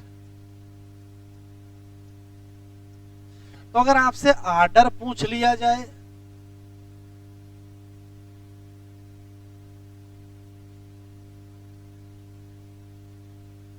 तो क्या बताओगे, सबसे छोटी बताओगे बेसोफिल, उससे बड़ी इयोसिनोफिल, उससे बड़ी न्यूट्रोफिल, उससे बड़ी लिम्फोसाइट और सबसे बड़ी मोनोसाइट। कोई दिक्कत?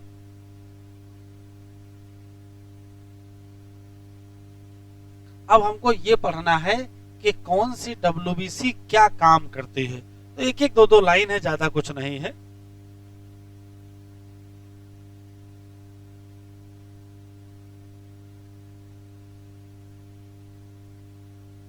साइड हेडिंग डालिए function of WBC, function of WBC।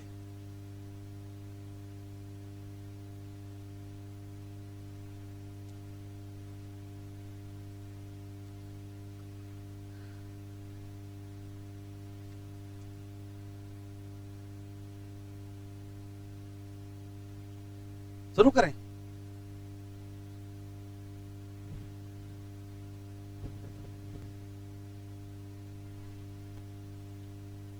लिख लिया तो चलिए, पहला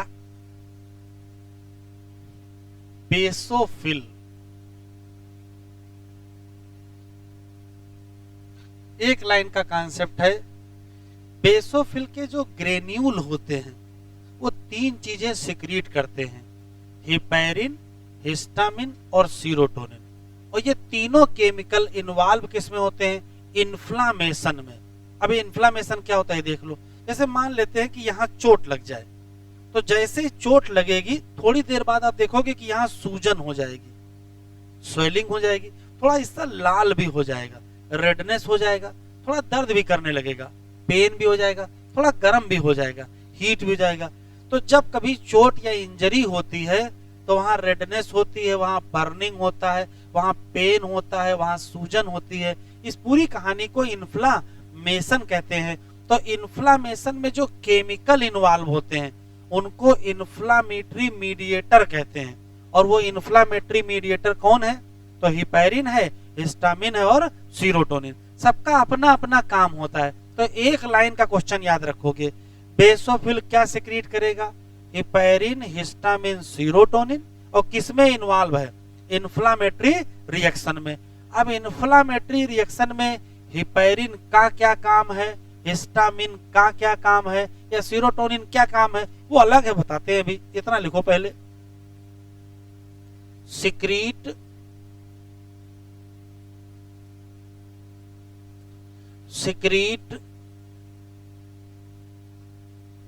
हिपैरिन,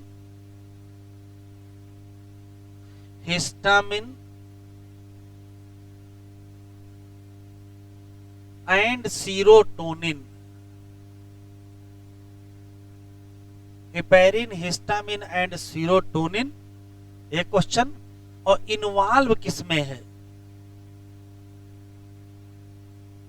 इन्वॉल्व इन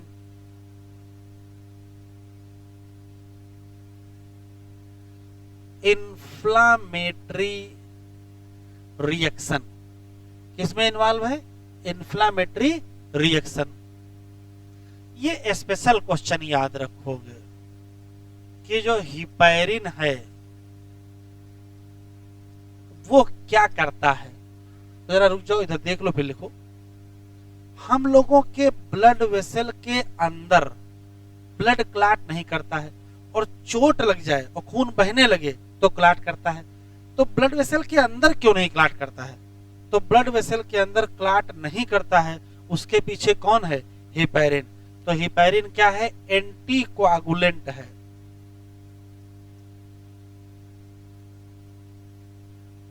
और ये प्रिवेंट करता है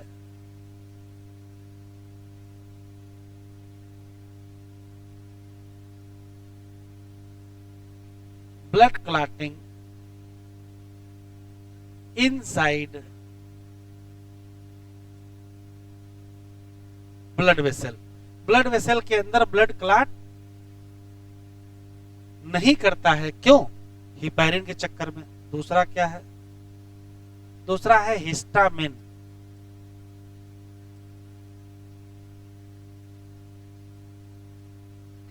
ये वैसोडाइलेटर होता है और ये इन्फ्लामेटरी मीडिएटर है, एलर्जी करवाता है। एंड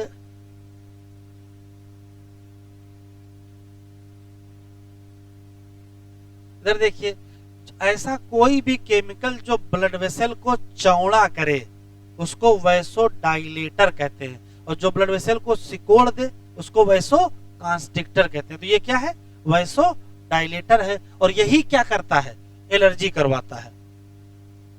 तीसरा है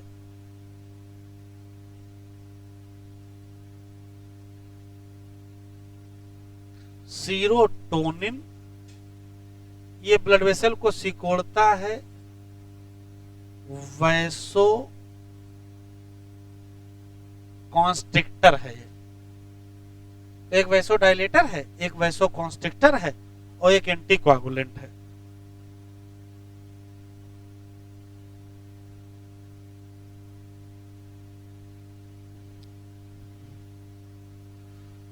तो दूसरी सेल है इयोसिनोफिल।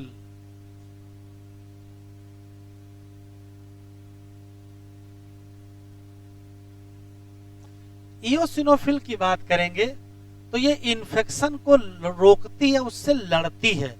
जैसे ही इन्फेक्शन होगा इयोसिनोफिल का काउंट बढ़ जाता है। जैसे किसी को एलर्जी होती है तो इयोसिनोफिल का काउंट बढ़ जाता है।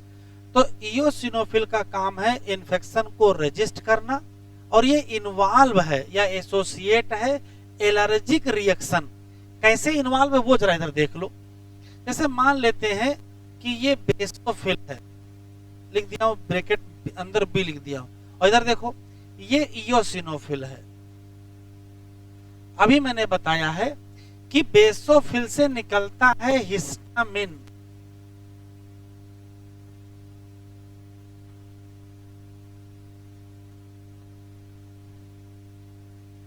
बेसोफिल से निकलता है हिस्टामिन और उससे होती है एलर्जी। ये अभी मैंने बताया आपको। लेकिन एलर्जी घटेगी कैसे? एलर्जी घटाने का एक ही तरीका है कि हिस्टामिन गायब कर दिया जाए। तो जो इयोसिनोफिल है ये हिस्टामिन को एब्जॉर्ब कर लेती है। अब जब हिस्टामिन को एब्जॉर्ब कर लेगी तो हिस्टामिन कम हो जाएगा, तो एलर्जी क्या हो जाएगी? कम हो जाएगी। तो जब जब एलर्जी होगी तो हमारे ब्लड में क्या बढ़ जाएगी? इयोसिनोफिल बढ़ जाएगी एलर्जी को घटाने के लिए। तो एलर्जी के रिस्पांस में दो सेल इन्वॉल्व है। एक कौन इन्वॉल्व है? बेसोफिल, एलर्जी करवाने में लगी हुई है, और एलर्जी घटाने में लगी है कौन? इयोसिनोफिल। तो इयोसिनोफिल एलर्जी से एसोसिएट है कि नहीं है? बिल्कुल है। कैसे एसोसिएट है? तो कहोगे ये एब्जॉर्ब कर लेगी क्या? हिस्टामिन के मॉलिक्यूल को, और अगर हिस्टामिन मॉलिक्यूल एब्जॉर्ब हो जाएगा तो हिस्टामिन कम पड़ जाएगा, तो एलर्जी क्या हो जाएगी? कम हो जाएगी। लिख लीजिए, इयोसिनोफिल क्या करेगी? रजिस्ट इन्फेक्शन, और दूसरा एसोसिएटेड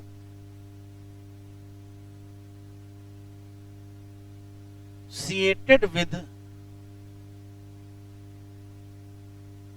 एलर्जिक रिएक्शन। बताओ एलर्जी बढ़ाएगी घटाएगी? एलर्जी सोच लो, इधर देखो, बेसोफिल से हिस्टामिन निकला, एलर्जी हुई, और हिस्टामिन इसने खींच लिया, एलर्जी तो घट जाएगी ना। तो ये रिड्यूस करेगा, रिड्यूस एलर्जी बाई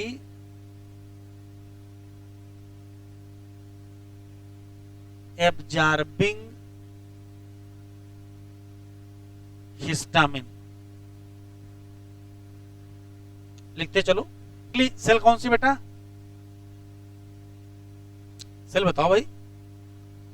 तो तीसरी सेल है न्यूट्रोफिल।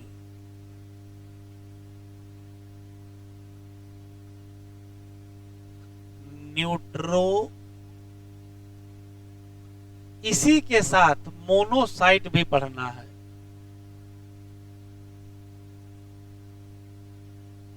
न्यूट्रोफिल एंड मोनोसाइट, ये दोनों एक साथ पढ़ेंगे क्योंकि दोनों एक ही काम करते हैं, तो एक साथ पढ़ लेने में कोई बुराई नहीं है। न्यूट्रोफिल एंड मोनोसाइट क्या है? तो कहोगे फैगोसाइटिक।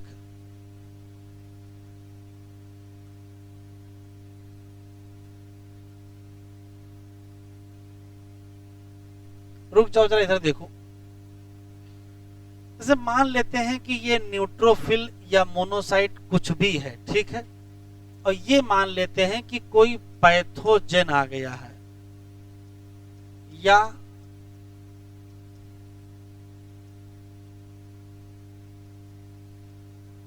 हमारे ब्लड में कोई बैक्टीरिया वायरस आ गया है जिसको हम फॉरेन ऑर्गेनिज्म कहते हैं।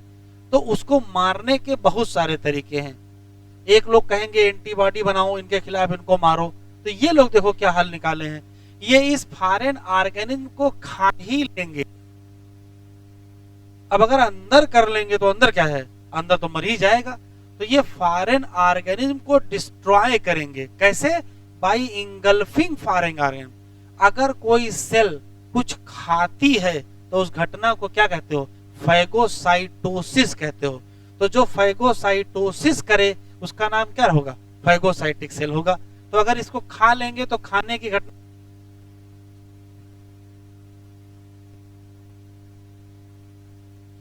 फैगोसाइटोसिस।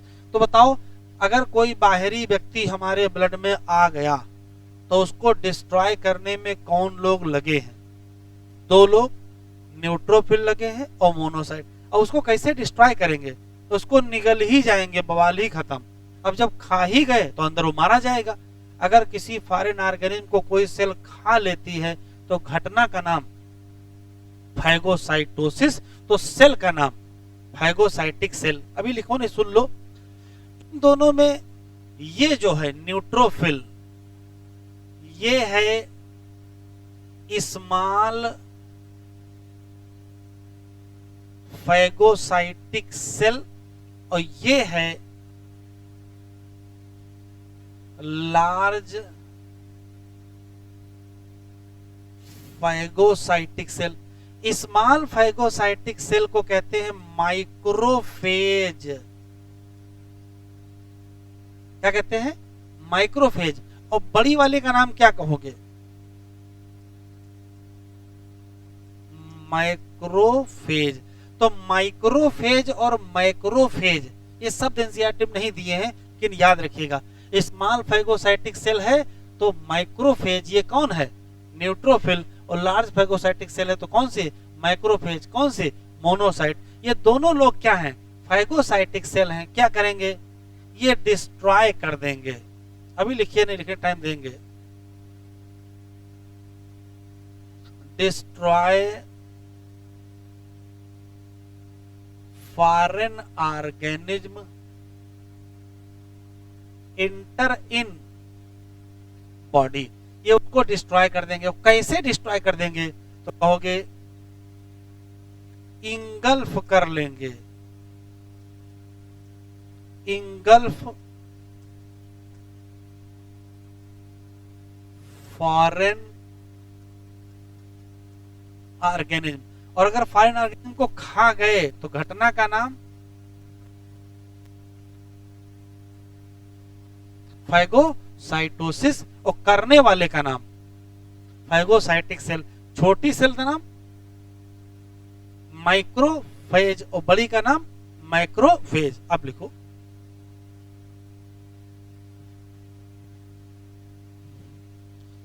एक स्पेशल सवाल है। न्यूट्रोफिल को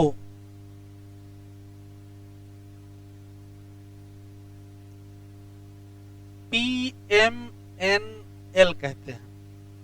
फुल फॉर्म बताओगे? पॉलीमार्फो न्यूक्लियर ल्यूकोसाइट। ये स्पेशल सवाल है। पॉलीमार्फो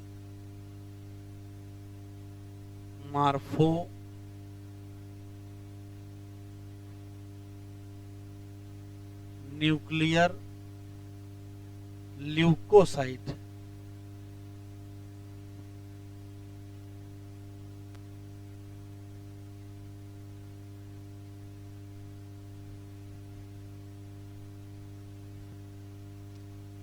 अगली सेल बेटा कौन सी है?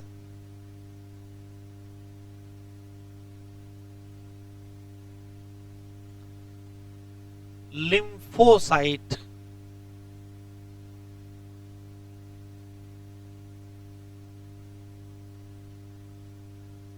पहले तो ये याद रखो कि लिम्फोसाइट दो टाइप की होती हैं, बी और टी लिम्फोसाइट। लिख लो, ये दो टाइप की होती हैं। एक का नाम है बी लिम्फोसाइट और एक का नाम है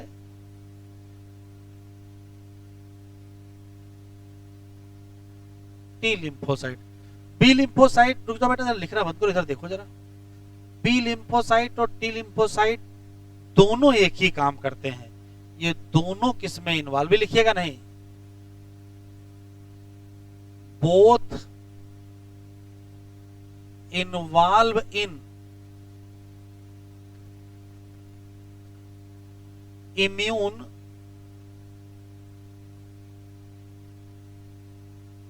रेस्पॉन्स। हम लोगों की बॉडी में जब कोई पैथोजन आता है या एंटीजन आता है तो उसके खिलाफ हमारा इम्यूनिटी रेस्पॉन्स देती है।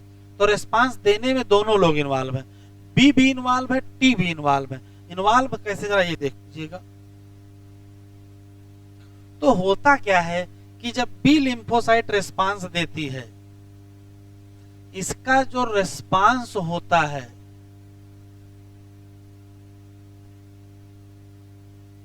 इसका जो रेस्पॉन्स होता है और इसका जो रेस्पॉन्स होता है, उसमें अंतर होता है। अंतर देख लो क्या है। बी लिम्फोसाइट एंटीबॉडी बनाती है और रेस्पॉन्स देती है, और टी लिम्फोसाइट एंटीबॉडी नहीं बनाती है। मान लीजिए कि कोई दुश्मन घुस आया, तो घर में दो प्रकार के सैनिक हैं, एक के पास बंदूक है और एक के पास तलवार है। तो जो बंदूक है वो क्या करेगा, वो बंदूक से गोली चला देगा। तो गोली चलाएगा तो क्या गोली के साथ स्वयं जाएगा दुश्मन को मारने, तो दूर से चला देगा। तो बी लिम्फोसाइट क्या है, ये बंदूक वाले हैं, इन्होंने अपनी एंटीबॉडी छोड़ दी। अब एंटीबॉडी जाएगा दुश्मन को मारेगा, बी लिम्फोसाइट अपना वहीं बैठी रहेंगी। अच्छा, टी लिम्फोसाइट कहेंगे ये लाठी वाले, तुरंत लाठी उठाएंगे, स्वयं चल देंगे मार करने, तो ये स्वयं जाके भिड़ जाएंगे। तो टी लिम्फोसाइट सीधे भिड़ जाएंगे, बी लिम्फोसाइट सीधे नहीं भिड़ेंगे। ये क्या बनाएंगे, एंटीबॉडी बनाएंगे, प्लाज्मा में डालेंगे। इसको कहते हैं ह्यूमोरल रिस्पांस। अभी लिखिएगा नहीं, क्या बोलते हैं,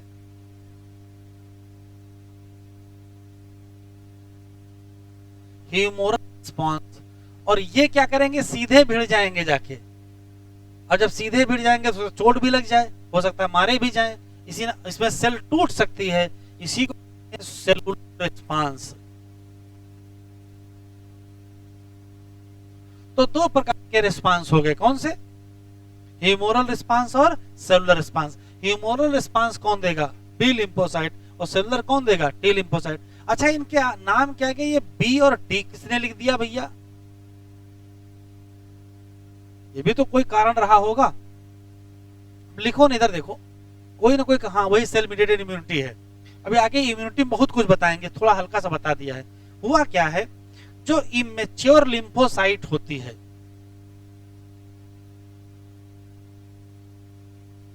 इमेच्योर लिम्फोसाइट, पहले लिम्फोसाइट बनती वो होती है इमेच्योर, बाद में इसका होता है मैच्योरेशन। तो मैच्योरेशन दो जगह से होता है, इमेच्योर लिम्फोसाइट का मैच्योरेशन।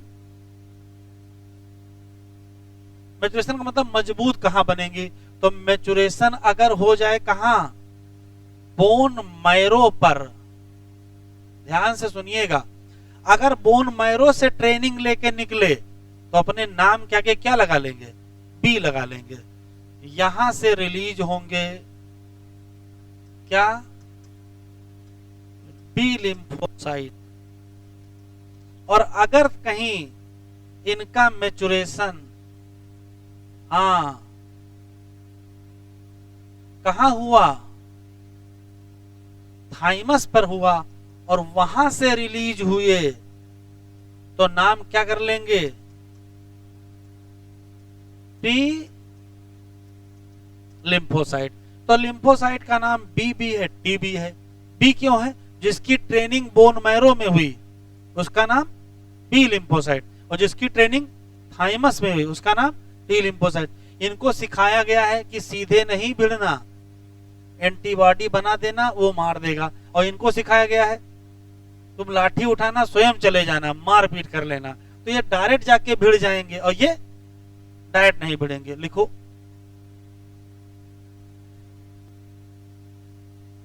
चलिए छूट गया,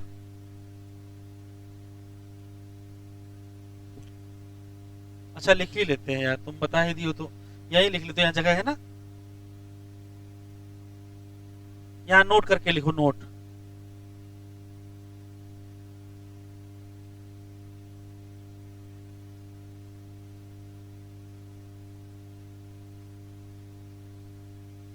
फॉर्मेशन ऑफ WBC, इसको कहते हैं ल्यूकोपोइसिस।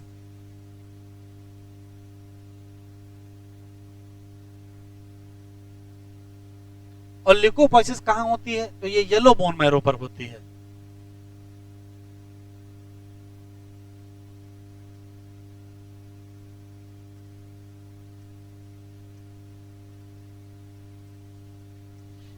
ठीक है, कहां, येलो बोन मैरो। और स्पेशली जो लिम्फोसाइट हैं उनके बनने की बहुत सारी जगह हैं, वो जहां बनते हैं उनको लिम्फॉइड ऑर्गन कहते हैं, जिसमें बोन मैरो भी है, थाइमस भी है, स्प्लीन भी है, लिम्फ नोड भी है, टांसिल भी है। तो लिम्फोसाइट का अलग कहानी है। हाँ, ये बोन मैरो दो होते हैं, red bone marrow and yellow bone marrow.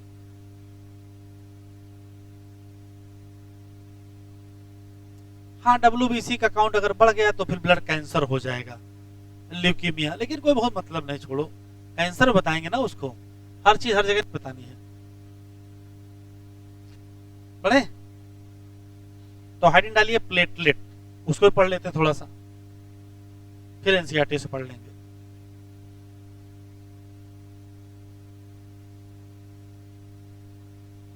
हो गया, हेडिंग डालिए प्लेटलेट। प्लेटलेट या इसी का दूसरा नाम थ्रोम्बोसाइट है। 3 क्वेश्चन है, केवल 4। पहला सवाल है कि प्लेटलेट वास्तव में कोई सेल नहीं है, ये सेल के टूटे हुए टुकड़े हैं। जैसे इधर देख लो, जैसे मान लेते इतनी बड़ी कोई सेल है, इसको 4-5 टुकड़े में बांट दिया जाए तो एक एक टुकड़े को सेल फ्रेगमेंट कहोगे। तो प्लेटलेट वास्तव में सेल फ्रेगमेंट है, सेल के टूटे हुए टुकड़े हैं। किस सेल के टूटे हुए टुकड़े हैं? तो एक बड़ी सी सेल होती है जिसका नाम मेगाकैरियोसाइट होता है, ये बोन मैरो में पाए जाते हैं। बोन मैरो में पाई जाने वाली एक सेल जिसका नाम मेगाकैरियोसाइट है, उसको तोड़िए और जितने टुकड़े बन जाएं उतनी प्लेटलेट हो जाएंगी। पहला सवाल ये बताओ, जब सेल टूट जाएगा तो न्यूक्लियस भी तो टूट जाएगा और अगर न्यूक्लियस टूट जाएगा तो क्या प्लेटलेट में न्यूक्लियस बचेगा? नहीं बचेगा। तो प्लेटलेट भी नॉन न्यूक्लिएटेड सेल होती है।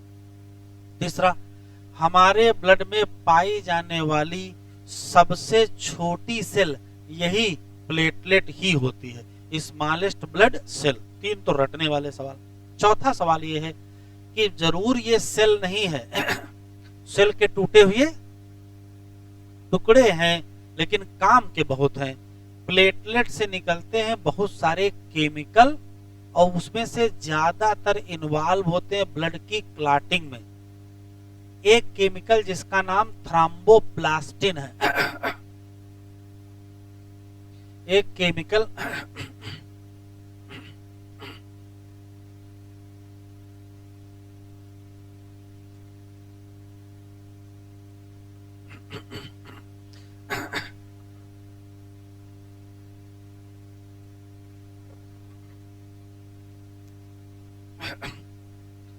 एक केमिकल जिसका नाम थ्रोम्बोप्लास्टिन है। अभी आगे हम लोग ब्लड क्लॉटिंग पढ़ेंगे तो थ्रोम्बोप्लास्टिन के बारे में वहां पढ़ेंगे। तो थ्रोम्बोप्लास्टिन वास्तव में 3 नंबर का फैक्टर है। फाइब्रिनोजन, प्रोथ्रोम्बिन, थ्रोम्बोप्लास्टिन होता है। तो थ्रोम्बोप्लास्टिन तीसरा फैक्टर है और ये प्लेटलेट से निकलता है और निकल के फिर ब्लड क्लॉटिंग में इन्वॉल्व हो जाता है। आप ये सोचो कि अगर किसी व्यक्ति में प्लेटलेट का नंबर घट जाए, जैसे डेंगू में प्लेटलेट का नंबर क्या हो जाता है? कम हो जाता है। तो अगर प्लेटलेट का नंबर घट जाए तो क्या फैक्टर निकल पाएंगे? थ्रोम्बोप्लास्टिन। और अगर थ्रोम्बोप्लास्टिन नहीं निकला तो क्या ब्लड क्लॉटिंग प्रॉपर हो पाएगी? नहीं हो पाएगी। तो अगर ब्लड क्लॉटिंग नहीं हो पाएगी और चोट लग गई तो क्या होगा? फिर खून बहते रहेगा, तो एक्सेस लॉस ऑफ क्या हो जाएगा? ब्लड हो जाएगा और हो सकता है उससे क्या हो जाए? डेथ हो जाए। इतने क्वेश्चन हैं, हम फिर से सुनाते हैं तब लिखिएगा। प्लेटलेट को कहा जाता है सेल फ्रेगमेंट। बनती है कहां से? बस तो बनती कहां से है? तो कहोगे बनती है मेगाकैरियोसाइट से। और मेगाकैरियोसाइट क्या है? एक स्पेशल सेल है जो बोन मैरो में पाई जाती है। बात खत्म। जिसमें न्यूक्लियस नहीं होगा। क्यों? क्योंकि सेल टूट के बनी है तो न्यूक्लियस होने नहीं है। नॉन न्यूक्लिएटेड होती है, ये छोटी भी होती है, स्मॉलेस्ट ब्लड सेल होती है। काम बहुत इंपॉर्टेंट है। प्लेटलेट से निकलते हैं बहुत सारे सब्सटेंस और जिसमें से ज्यादातर ब्लड क्लॉटिंग में इन्वॉल्व है। एक सब्सटेंस का नाम याद रखोगे, थ्रोम्बोप्लास्टिन। अगर कहीं प्लेटलेट की संख्या घट गई तो ब्लड क्लॉटिंग में दिक्कत आने वाली है, और अगर ब्लड क्लॉटिंग में दिक्कत आ गई तो फिर ब्लड बहता ही रहेगा, एक्सेस लॉस ऑफ क्या हो जाएगा, ब्लड। कौन सी बीमारी में घट जाती है, तो आंसर क्या दोगे, डेंगू, लिख लो।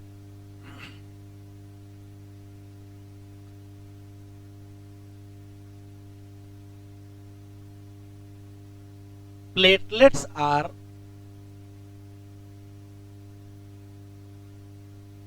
Cell fragments.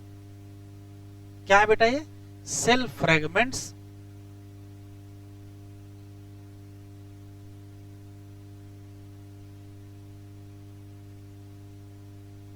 Develop from,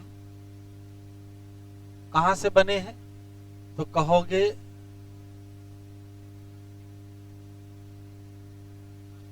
mega Cairo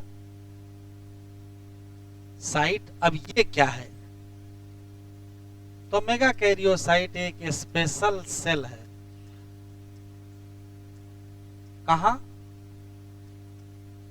bone marrow. कोई बात नहीं, रटने वाले सवाल हैं। नॉन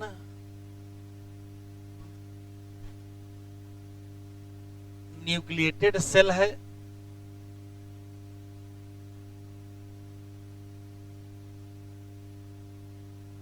स्मॉलेस्ट ब्लड सेल है,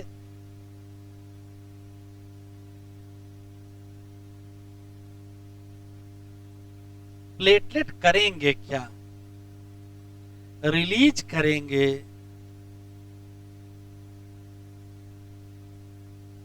वैरायटी ऑफ सब्सटेंसेज, ठीक है, जो इन्वॉल्व किसमें होंगे, इन्वॉल्व इन ब्लड क्लॉटिंग या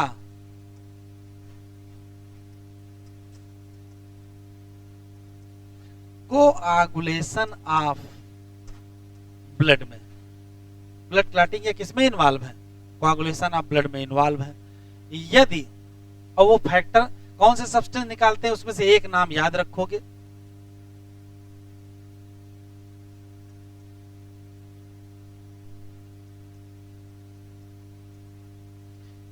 इसी चैप्टर में अभी आगे ब्लड क्लॉटिंग पढ़ेंगे तो इसका रोल्स बताएंगे वहां आपको, ठीक है।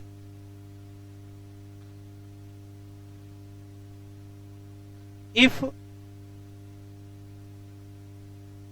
प्लेटलेट नंबर क्या हो जाए, घट जाए,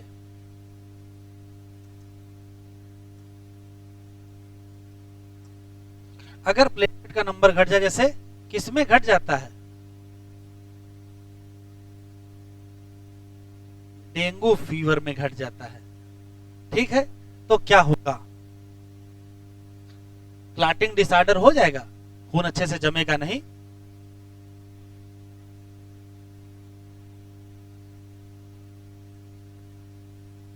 और अगर क्लॉटिंग डिसऑर्डर हो गया तो फिर खून बहता रहेगा, तो एक्सेस लॉस नहीं हो जाएगा, leads to excess loss of blood, ठीक है।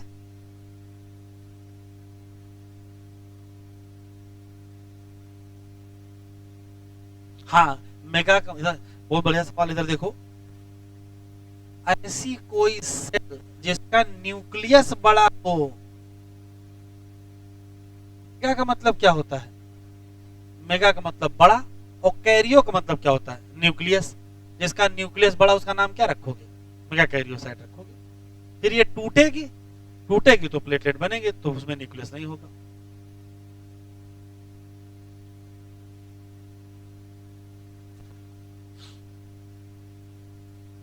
तो कोशिश करो सब लोग 8 बजे तक आ जाया करो, है ना।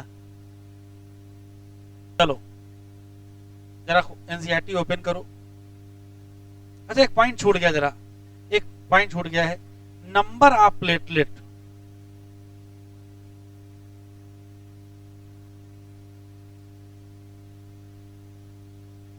नंबर घटने की बात हो रही है, नंबर तो पता चले कितना है। नंबर ऑफ प्लेटलेट 1,50,000, ज्यादा जीरो तो नहीं हो गए। 1,50,000 से 3 लाख है कि 3,50,000 है?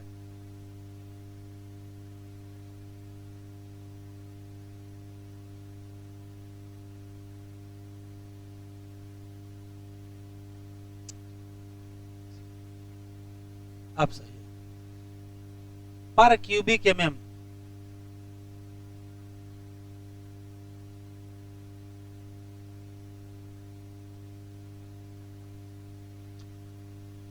$1,50,000 से 3,50,000, कहीं कहीं 2 से 4 लाख भी लिखा रहता है।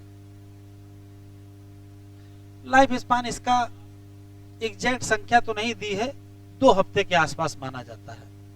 2 हफ्ता मोटा मोटा, मतलब 2 हफ्ता मतलब यह है कि 7, 8, 9, 10 दिन हो सकता है। एग्जैक्ट वैल्यू नहीं दी है।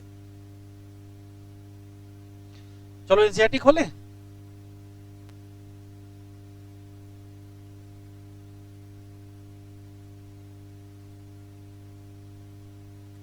देखो भैया, ल्यूकोसाइट का दूसरा नाम व्हाइट ब्लड सेल, ये अंडरलाइन कर लो, हाईलाइट कर लो, कलरलेस होती है।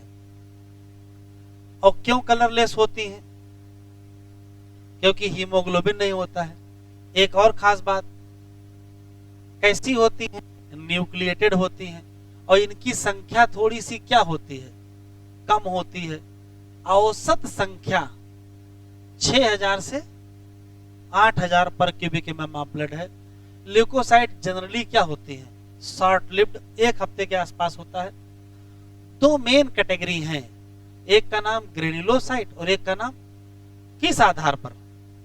इस आधार पर कि ग्रेन्यूल है कि नहीं है। Neutrophil and eosinophil and basophil, ये क्या है? ग्रेन्युलोसाइट। जबकि लिम्फोसाइट और मोनोसाइट क्या है? ए ग्रेन्युलोसाइट। न्यूट्रोफिल क्या है? मोस्ट एबंडेंट कितना? 60 से 65। जबकि बेसोफिल क्या है? लीस्ट एबंडेंट कितना? 0.5 से 1%। न्यूट्रोफिल ले लो, साथ में मोनोसाइट जिसका परसेंटेज कितना है? ये सब लोग क्या है? फैगोसाइटिक। ये देखो लिखा है destroy foreign organ entering into the body. Basophil secrete करेंगे हिस्टामिन, सीरोटोनिन और हिपेरिन, और ये इन्वॉल्व किसमें है? Inflammatory reaction. इओसिनोफिल जिसका परसेंटेज 2 से 3 है, ये रजिस्ट करेगी इन्फेक्शन और आल्सो एसोसिएटेड विद क्या? Allergic reaction. लिम्फोसाइट जिनका परसेंटेज 20 से 25 है, ये 2 टाइप बी और टी, दोनों किसमें इन्वॉल्व हैं? इम्यून रेस्पॉन्स, बस रिस्पॉन्स अलग है, एक का ह्यूमोरल और एक का सेलुलर। प्लेटलेट का नाम थ्रोम्बोसाइट है। सेल फ्रेगमेंट्स हैं, कहां से बने? मेगाकैरियोसाइट, जो कि कहां है? सामान्य नंबर कितना है? 1.5 से 3.5 लाख पर। और प्लेटलेट रिलीज करेंगे क्या? सब्सटेंस। और ज्यादातर कहां इन्वॉल्व है? कोआगुलेशन या क्लॉटिंग। अगर घट जाए इसका नंबर तो क्या हो जाएगा? और उससे क्या होगा? Excess loss of blood. जरा ये डायग्राम देख लो, डायग्राम भी काम का एग्जाम दे सकता है। आपको कोई एक डायग्राम देगा तो कैसे पहचानोगे? तो रंगीन देखो, पेपर कलरफुल तो आता नहीं है कि कलर से पहचान लोगे। ये देखो पूरा भरा हुआ है, तो क्या है? आरबीसी। देखो टुकड़े टुकड़े नहीं लग रहा है, कोई एक निश्चित शेप नहीं दिख रहा है, तो क्या है? प्लेटलेट। अंदर ध्यान से देखो, ये देखो हेडफोन जैसा अंदर बना हुआ है, हेडफोन जैसा बना हुआ ना, बाइलोब्ड। कौन सा है? इओसिनोफिल। इसमें कुछ दिख ही नहीं रहा है, बड़े के अंदर छोटे छोटे डाट दिख रहे हैं ना, कहीं एस कहां दिख रहा है? कहीं दिख तो नहीं रहा है, तो इसको पहचान लीजिएगा क्या? बेसोफिल। ये देखो एक लोब ये दिख रहा है, एक लोब ये दिख रहा है, एक लोब ये दिख रहा है, 3 लोब दिख रहे हैं, न्यूट्रोफिल है। देखो किडनी शेप दिख रहा है, मोनोसाइट है। और गोल गोल दिख रहा हो तो क्या है, बी लिम्फोसाइट, या वो बी लिम्फोसाइट और टी। हाँ, अब किस्मत खराब होगी बी और टी पूछ लेगा जब, तो बड़ा जिसका होगा उसका टी लिम्फोसाइट और छोटा वाला बी लिम्फोसाइट। तो हो सकता कोई एक डायग्राम आपको दे दे एग्जामिनर और पूछ ले कि बताओ भैया ये कौन सी सेल है, तो पहचान लीजिएगा ये क्या है। इसको भी पहचान लोगे, कोई दिक्कत नहीं है। इसको हेडफोन से पहचान लीजिएगा, जिसमें कुछ दिखाई ना पड़े, जिसमें कुछ दिखाई ना पड़े वो क्या है, बेसोफिल। इसमें तो दिख रहा है ना 3 लोब, न्यूट्रोफिल। इसमें किडनी दिख रही है, मोनोसाइट। हाँ, ये छोटा बड़ा देख के आप पहचाने। ठीक है, तो आज इतना ही पढ़ते हैं, अगले लेक्चर पर हम लोग ब्लड ग्रुप पढ़ेंगे। ठीक, जाओ।